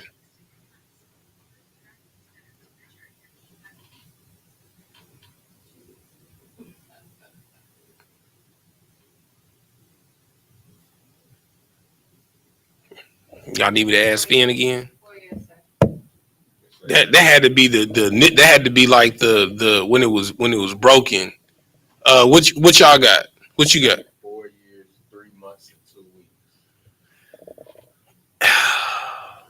From 1914 to 1918. Somebody look up how long was Roosevelt in office? Because that's when it was all going on. And this is the reason why they can only serve a 4-year term. Like the nation, go ahead. March 1933 to April 12, 1945. Right. You understand? He like Roosevelt was like the king of America. You understand? Like he got to the point where, look, man, look, I know you guys love me. You understand? But I can't do this anymore. They were trying to fight him to be back in office again. You understand? And it's because of the act that they enacted because of Franklin D. Roosevelt. Only during times of war can a president elongate their term. But the one thing that you don't know is, I got you. The one thing that you don't know is that, like I just brought out to you, every year, well, every term, they declare what? A state of emergency. So what does that make you? If we're constantly in a state of warfare, what does that make you? Get that sister a hand. You know what I'm saying? Blacks, Hispanics, and Native Americans are POWs. That's why you don't get reparations. That's why you didn't get your 40 acres and a mule. You understand? That's why when every other nation comes over here, that's why they get kickbacks. That's why they get low interest rates on loans. That's why they're able to get even low fixated loans on small business loans. You understand? That's why they're able to get what they call coupons for housing. You know? Oh yeah. Oh yeah. It's if you're an immigrant coming into America, the racket is set up for you. And then every nation has their own racket to set up in the community, in the black community. Gas stations, liquor stores, beauty supply, fried food spots, nail salons. And what's crazy is when you go to each of these spots, you see the same nations. No matter what side of town you go on. Because that's their racket.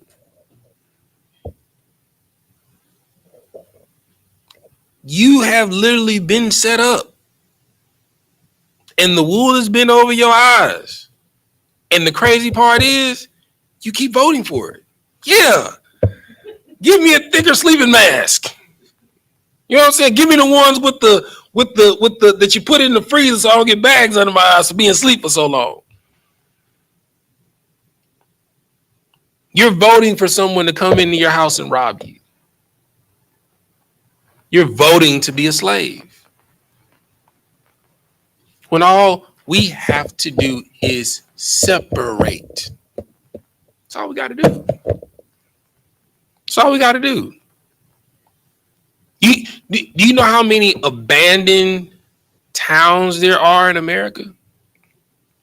Do you know how much unclaimed land that has no municipality in America?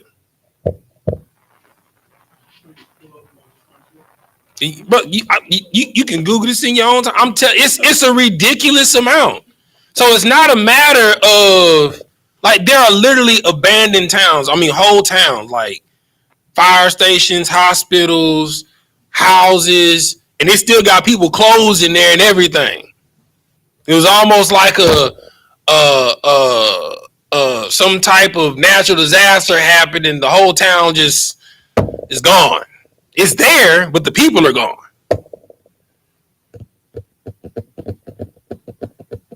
Go ahead. Earlier when we were talking about Roosevelt being in office for 12 years, I heard Trump say something. I can't remember what speech he was saying. I don't know if y'all heard it. He was like, he's gonna be the last president, and I know like this is supposed to be like a. Technically, he's still president. Technically, if you go and look at when you look at when Biden was sworn in, you'll notice that the military people, none of them had their colors on. None of them had their rank on.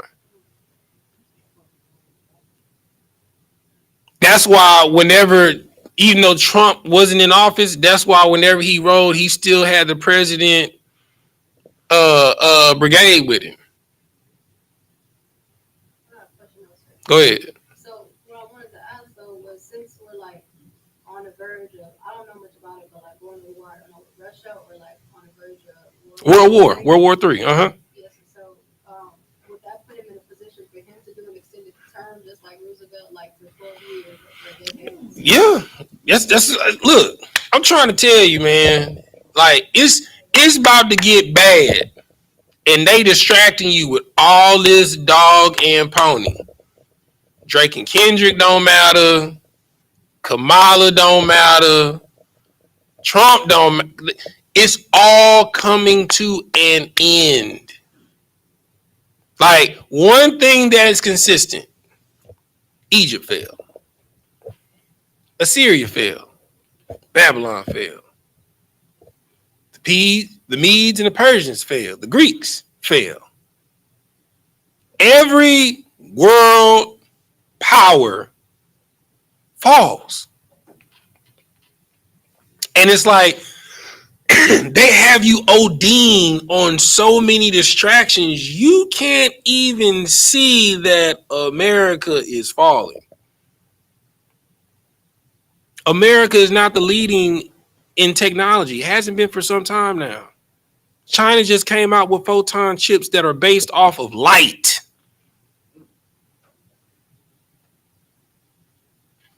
Light. That means the processing speed is instantaneous. There's no lag. It's like you blinking your eyes. It's there. That's why cryptocurrency is so important now. That's why it's a big thing because, you know, not to get all political, but the reason why XRP is so big is because all of these municipalities is moving to that because instead of it taking 3-4 days for them to transfer funds from Russia to China or from Nigeria to France or from France to America, with that with Ripple's XRP technology, it's instant.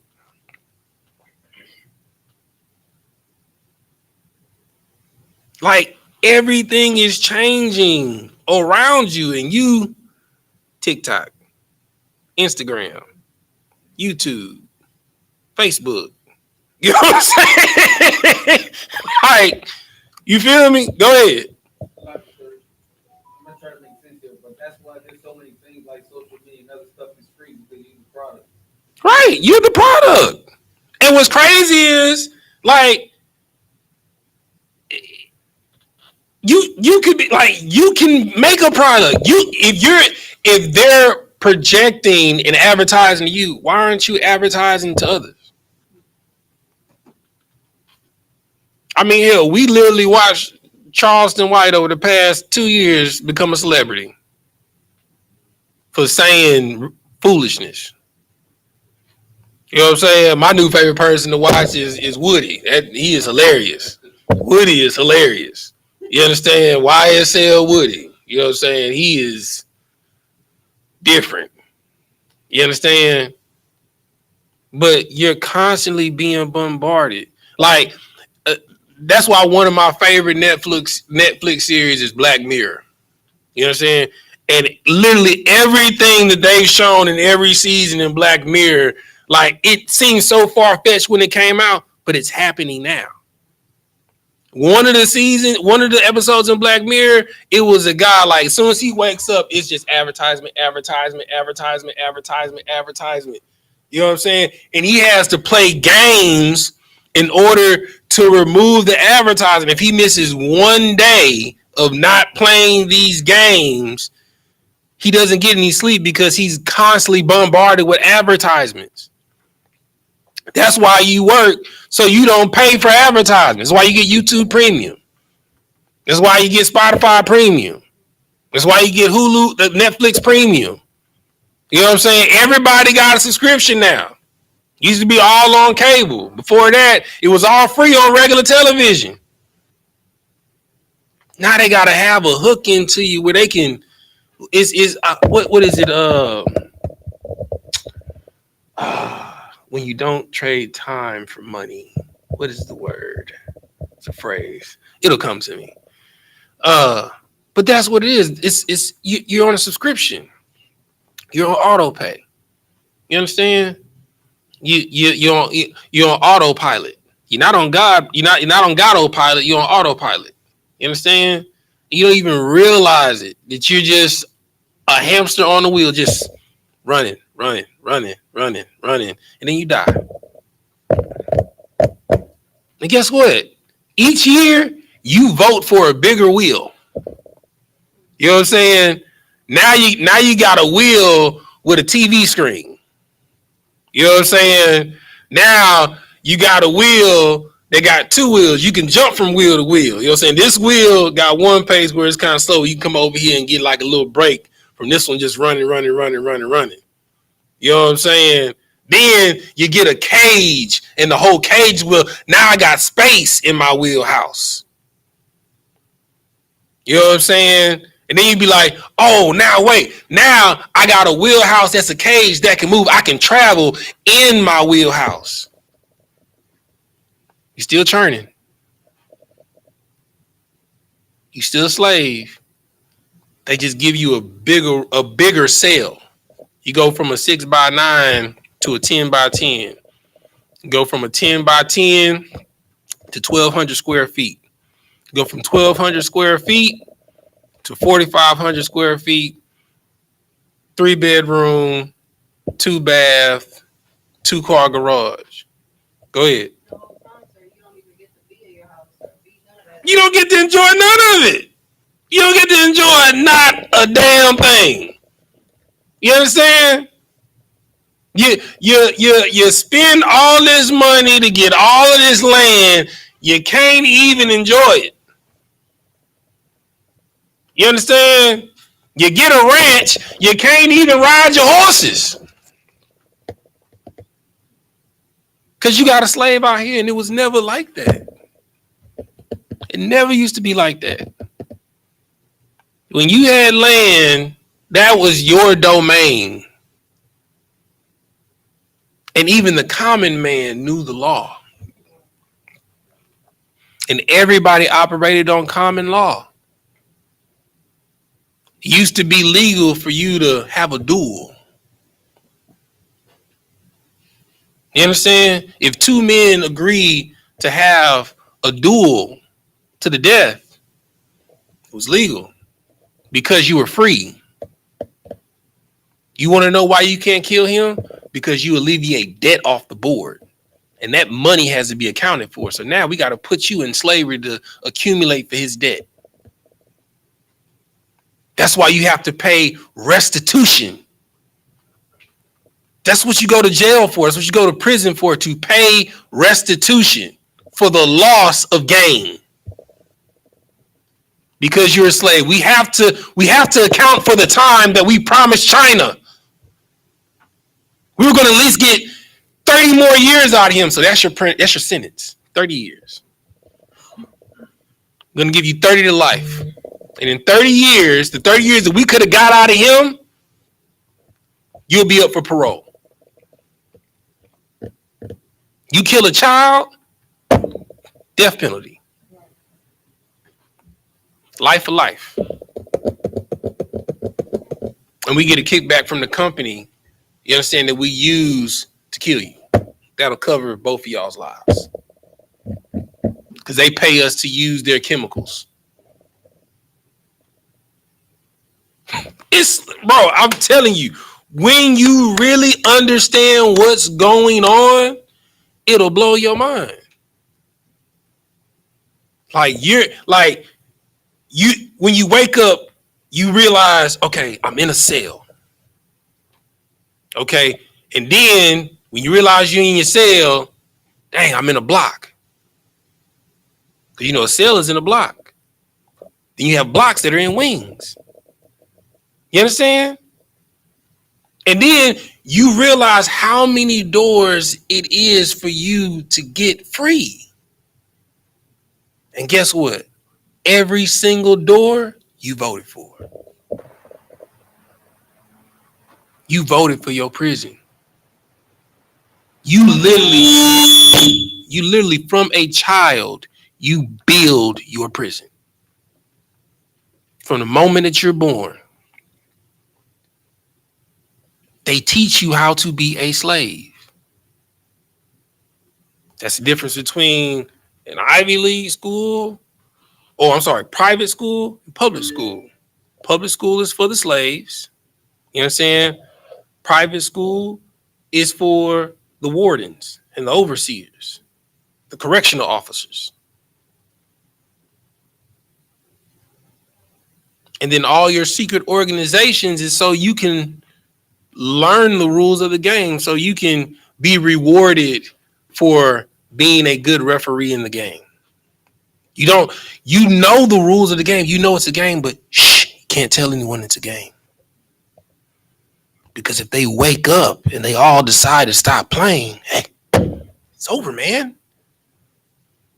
It's over. We got to keep them playing. Go 49ers. Go Rockets. Go Yankees. You got to keep them distracted in the game. We got to give them games inside the games. What game you want to play? Real estate? You want to be a baller? You want to sell drugs? What game do you want to play? You want to be a doctor? You want to be a lawyer? What game do you want to play? You want to be an architect? You want to be an engineer? They're all just different slaves to keep the infrastructure going. And what's crazy is they set all of the different doors for you to walk through to make it seem like you have options. And they just let you elect each time. When you're in elementary school, what do you want to be when you grow up? I don't know. What can I be? You want to be a firefighter? What about a policeman? You can be a teacher like me. So you can teach more kids to be slaves. You can be a banker. You know what? We need more people in the cafeteria. You can be a cook. You know what? You look like you like cutting grass.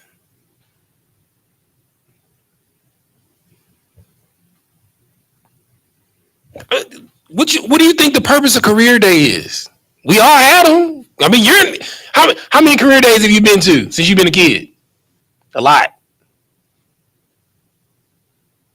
That's what the job fairs are for. When they come to the schools, come pick your slave. What plantation you want to join? You want Halliburton, Exxon, Shell, BP? Come vote. Come vote for your slavery. And then guess what? In each corporation, they have their own policies and boards that they vote on. Their own policies and procedures. Hey guys, we have a new idea that we're coming up with. We want to implement it. So we have a cultural change we want to try and do. So here are the options. You guys vote on it. They control the options. You're voting on your slavery. You vote on how they choose to give you health. You want Blue Cross Blue Shield. You want Aetna. What you guys want this year? And guess what? We got a birthday party for you this year, Tyrone. We're going to get you, I know we got you chocolate last year. We're going to get you vanilla with the buttercream icing this year. Just to show you that we care once a year. It's slavery. Literal. And when you finally wake up and you see it and they see you see it, they got to fire you because you can't wake the rest of them up. That's why the scripture says oppression makes a wise man mad, but a gift destroys the heart. The gift is the illusion that you have a choice to vote. They're both evil. Evil as hell. Matter of fact, let me show you how evil this person is. This is 9 o'clock. I've been wanting to play this. This is when Kamala Harris was asked, what would you do for black people? Do you support reparations for black people? Well, listen, again, we had over 200 years of slavery. We had Jim Crow for almost a century. We had legalized discrimination, segregation, and now we have segregation and discrimination that is not legal but still exists and is a barrier to progress. We have disparities around housing. We have disparities around education. We have disparities around income. And we have to recognize that everybody did not start out on an equal footing in this country. Sounds and good. in particular, black people have not. Mm-hmm. And so we have got to recognize that and do something about that and give folks a lift up. That's why, for example, I'm proposing the LIFT Act. Now pay attention. Give people who are making $100,000 or less as a family a tax credit. People. Which will benefit and uplift 60% of black families who are in poverty. So by default, it affects black families, but there's not a particular policy for African Americans that you would explore. But no, if you look at the reality of who will benefit from certain policies, when you take into account that they're not starting at the same place and they're not starting on equal footing, it will directly benefit Black children, Black families, Black homeowners. Listen to Because it's so significant. So if we focus on issues that have resulted in the greatest disparities, and we understand that that's part of why we're doing it. Listen, the reality also is this: any policy that will benefit Black people will benefit all of society. Let's be clear about that. Let's really be clear about that. So I'm not going to sit here and say I'm going to do something that's only going to benefit Black people. No, because whatever benefits that Black family will benefit that community and society as a whole in the country. Right? So she's not going to do something that only benefits Black people, because anything that benefits society will benefit Black people.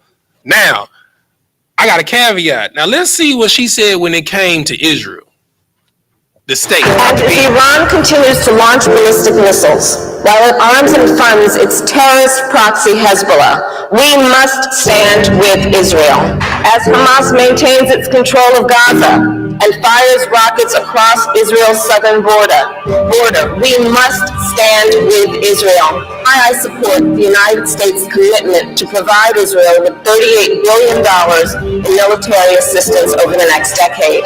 It is why I support full funding for Israel, including for the Arrow, David Sling, and the Iron. But anything that benefits everyone will benefit Black people. But here she's saying that she strictly supports Israel and is moving that we give them $38 billion over 10 years.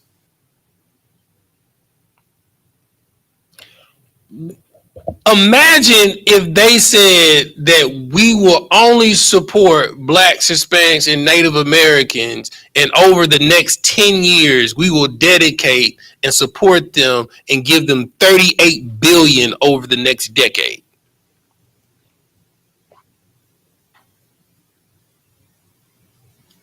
The world changes overnight. You already see what we do with nothing. You gonna give us as a people $38 billion? We get in Wyoming. Y'all want Wyoming? We can. What y'all want? Y'all want to get somewhere central where it's kind of cool but still tropic? You know, California look like it's about to fall off into the ocean. We might not want to get that one. We might not want to get that one. Look like it's about to drop off any day now. You know what I'm saying? You know, we could be in the Great Plains. You know what I'm saying? I mean, we can go in the Flatlands. We go to Oklahoma. I mean, hell, we can take this out. Don't nobody want Alabama. We can take Alabama back. We can take all the states that the United States don't like, all the poor ones: Alabama, Mississippi, Louisiana, Arkansas, and just name it Israel, the real Israel. You understand? And y'all gonna give us $38 billion over a decade? What?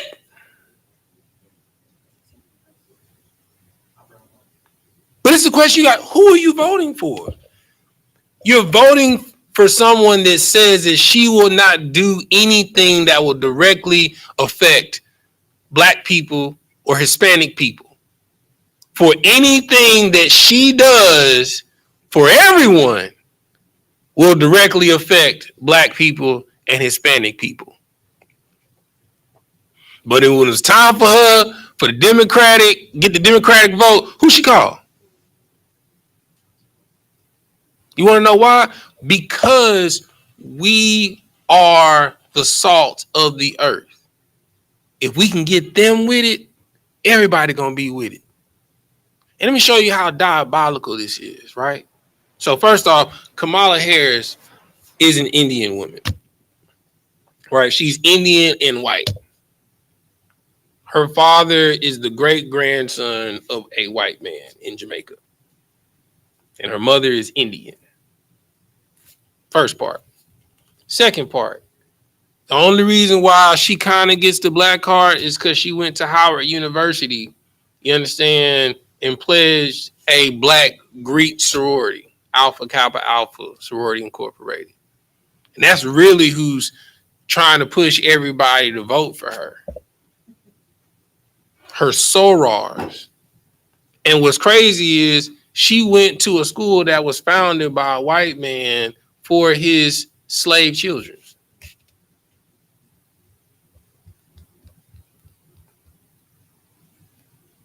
Let that sink in. So, matter of fact, make sure that we covered all the points on voting based off of the scriptures. Somebody go to Deuteronomy 17 and read 18 and 19 for a minute. We're gonna close it out.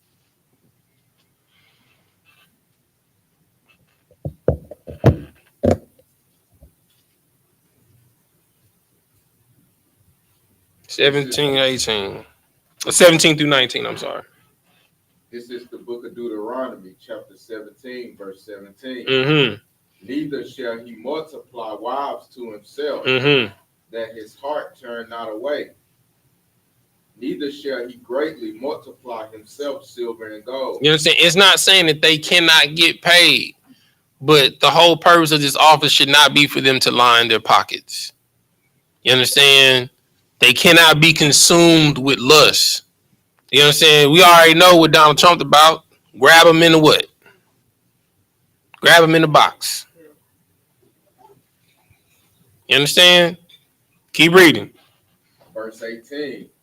And it shall be, when he sitteth upon the throne of his kingdom, that he shall write him a copy of this law in a book out of that which is before the priests, the Levites. You understand?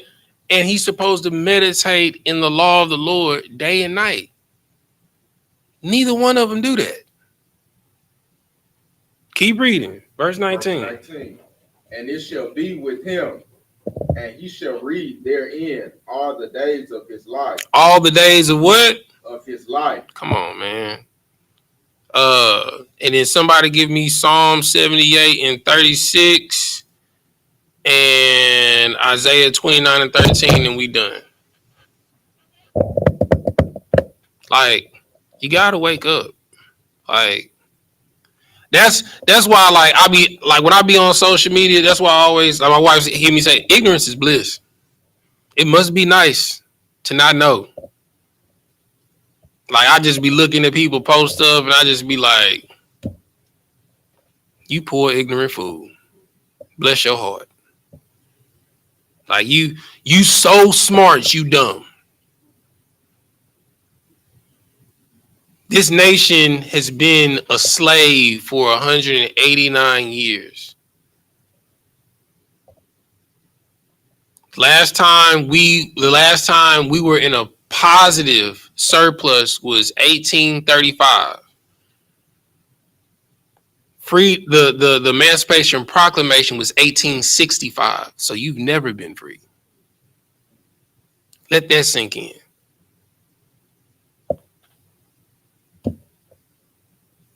And then when they freed you, they had to figure out a way to enslave you. So here came the prison industrial complex, vagrancy laws, redlining.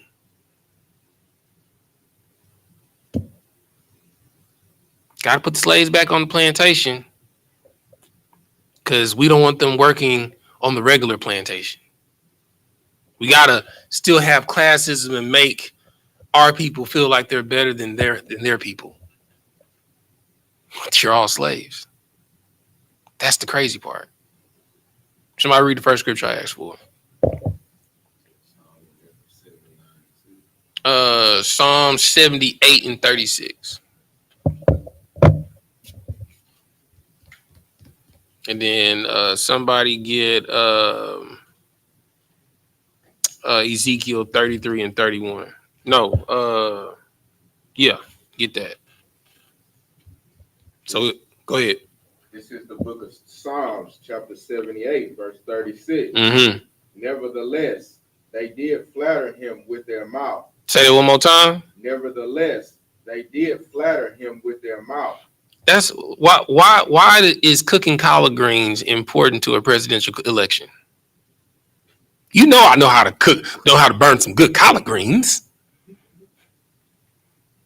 You understand? What the hell does that have to do with being president? Cooking collard greens. You understand? What does that have to do with anything? What does twerking have to do with being president? Like that was so degrading and so disgusting. Go ahead, sis. A lot of people, black women specifically, give a lot of pushback to that performance because they feel so disrespected for black people. And I'm here for it. Like you know what makes me happy? So Sukihana, Sexy Red, and I.S.U.P.K, all of their albums flop. Because y'all are finally realizing, Salakia, the bullshit. Y'all been ODing on false calories thinking that y'all full and y'all been getting cavities. It tastes sweet, but you're rotting your teeth. And you finally bit into something, and that cavity is so open when you bite into it, you get that. Y'all know what I'm talking about. You got that cavity, that nerve exposed, and you bite down that one time, it'll send a shiver through your body. It'll bring you to your knees. So like this, that one performance that I.S.U.P.K was doing when they caught her, like she looked so fed up. She was on stage. Oh yeah. Yeah. I've never seen another female artist actually show it on stage. Like I'm talking about, she was tired of shaking her behind. She was tired of twerking. You feel me? And her handle on the side. You better shake that ass. You better shake it. Shake it. Shut up. Shake it. You know what I'm saying? Don't you show this thing. Show them you love shaking it. Because the moment the entertainers show this thing for entertaining, that means that we actually have to focus on the issues in our community. We have to actually fix our households. We actually have to talk to our spouses. We have to actually teach our children instead of SpongeBob and whatever foolishness they're watching now. You know, Tiny Shark or Baby Shark, whatever the hell it's called. You know, ain't no more doop-de-doop-de-doop-de-doos. Ain't no more of that. You know what I'm saying? Y'all know what the hell I meant. You know, we got to stop letting the gifts destroy our heart. Get mad. You're supposed to be mad. Aren't you tired of working 6-day weeks? Putting in like my last check, bro, I worked almost 180 hours.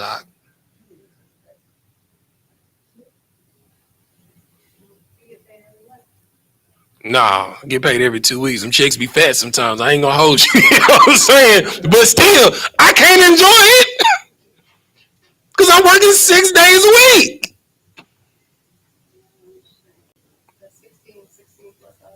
Easy. Look, I'm rebelling right now. I get out there when I get out there. Like she'll tell you, I would get up at 5:30, be out in the field for 6, don't come home till 8:39 sometimes. But then I realize, what am I doing this for? Like I come home just to eat and pass out on the sofa.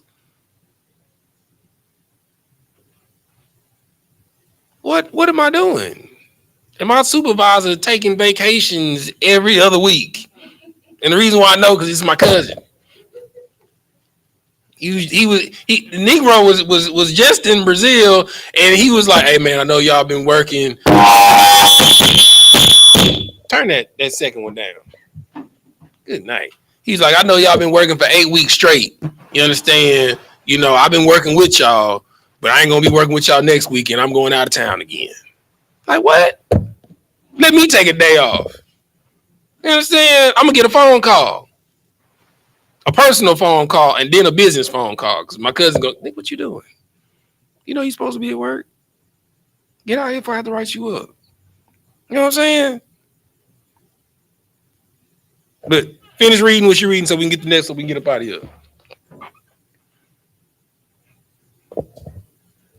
It's read loud. And they lied unto them with their tongue. They do what? And they lied unto them with their tongue. The last president you voted for because they was black, what'd he do for you? He gave you gay rights. He gave you gay marriage. That's what he gave you. You thought Farrakhan called him the Black Messiah. You know what I'm saying? He delivered you a whole bunch of Rod Smiths. That's the only thing he delivered. You know what I'm saying? You feel me? No, it wasn't. They was Decepticons. You know what I'm saying? So the only thing he delivered a whole bunch of Decepticons. That's what he did. You know what I'm saying? Go ahead, keep reading. Is that the end of it? All right, no sweat. Somebody give me Ezekiel 33 and 31. We're gonna get up out of here.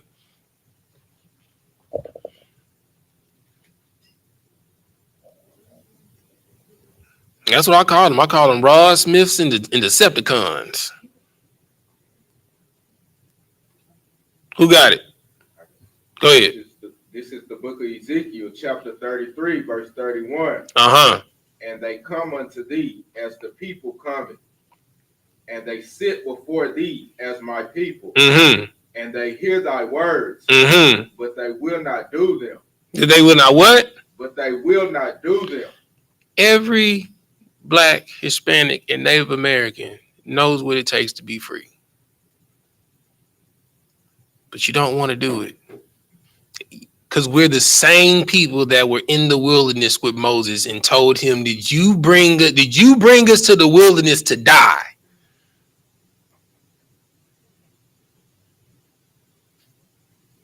Well, you have to make your own, we have to dig your own well.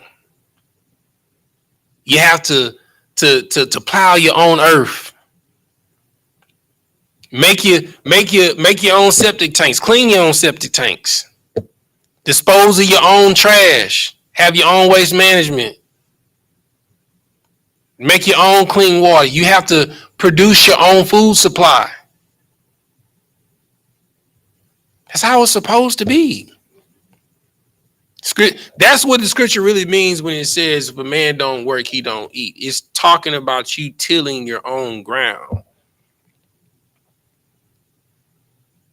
Once the Lord frees you, that's just the beginning. That's when the work begins. Okay, you get 100 acres. You got to clear it. You got to first clear the land, or clear a portion of the land where you're going to put your house. You got to clear another portion of land where you're going to plant. You got to clear another portion of land if you're going to have livestock to graze. Then you got to dig a well. You got to dig a minimum of 40 to 50 feet into the earth for water. That's hard work. Especially when you get to that clay zone, that's hard work. And then you might dig in the wrong, you might have to do 4 or 5 potholes until you strike water. Because everybody ain't blessed to get a plot of land by running water. They got to dig for it. Keep in mind, Abraham dug 4 wells. 3 of them were stolen from him. Imagine you working hard, building and cultivating your land. You dig a well to have fresh water for your family, to feed, to have aggregation for your crops, and then somebody come and take it from you. And you just go somewhere else and dig it up, and someone take that from you. Now imagine doing all that and you voting for it. You voting for it every time you dig a well for somebody to take it from you. It's called taxes. The government take more money than God. That's insane. All right, with that, imagine. SAR. So whenever anybody asks you who you voting for, tell them to put that in their tailpipe and smoke it. All right. All right, we're gonna do the Lord's Prayer. Repeat after me. Abanawa, Shabbat Shemaya, Kodash, Haya, Shemka, Yahweh, Malak with Ka, Taba'ah, Ratazayaka, Haya, Aisha, Ba'aratazah, Kawa, Haya, Bashemaya, Nathanawa, Lacham, Call, Yawam, Wasalak now, Kabawat now, Kasalak now, Kabawat you now, Wala'ah, Tabi'ai now, Manasaya 1, Abal, Hawashai now, Mayan, Rai, Kaya, Laka, Hamalakwa, Waha'Allah, Wahata Para, La'awalamyum, Aman. In the English, our Father, which art in heaven, hallowed be thy name. Yahweh, thy kingdom come, thy will be done in earth as is in heaven. Give us this day our daily bread, and forgive us our debts as we forgive our debtors. And lead us not into temptation, but deliver us from evil. For thine is the kingdom, and the power, and the glory, forever. So be it. Sar, turn the face to front. We'll give a courtesy salute to the brothers, then to the sisters. Men of Israel, Bada Shabbat, Maju, Ra, Yahweh Hashem Yahweh Shah Barakatah, Yadamatah, Sar, turn the face sisters. Men of Israel, Bada Shabbat, Maju, Ra, Yahweh Shemar Hashem Yahweh Shah, Yadamatah, dismiss.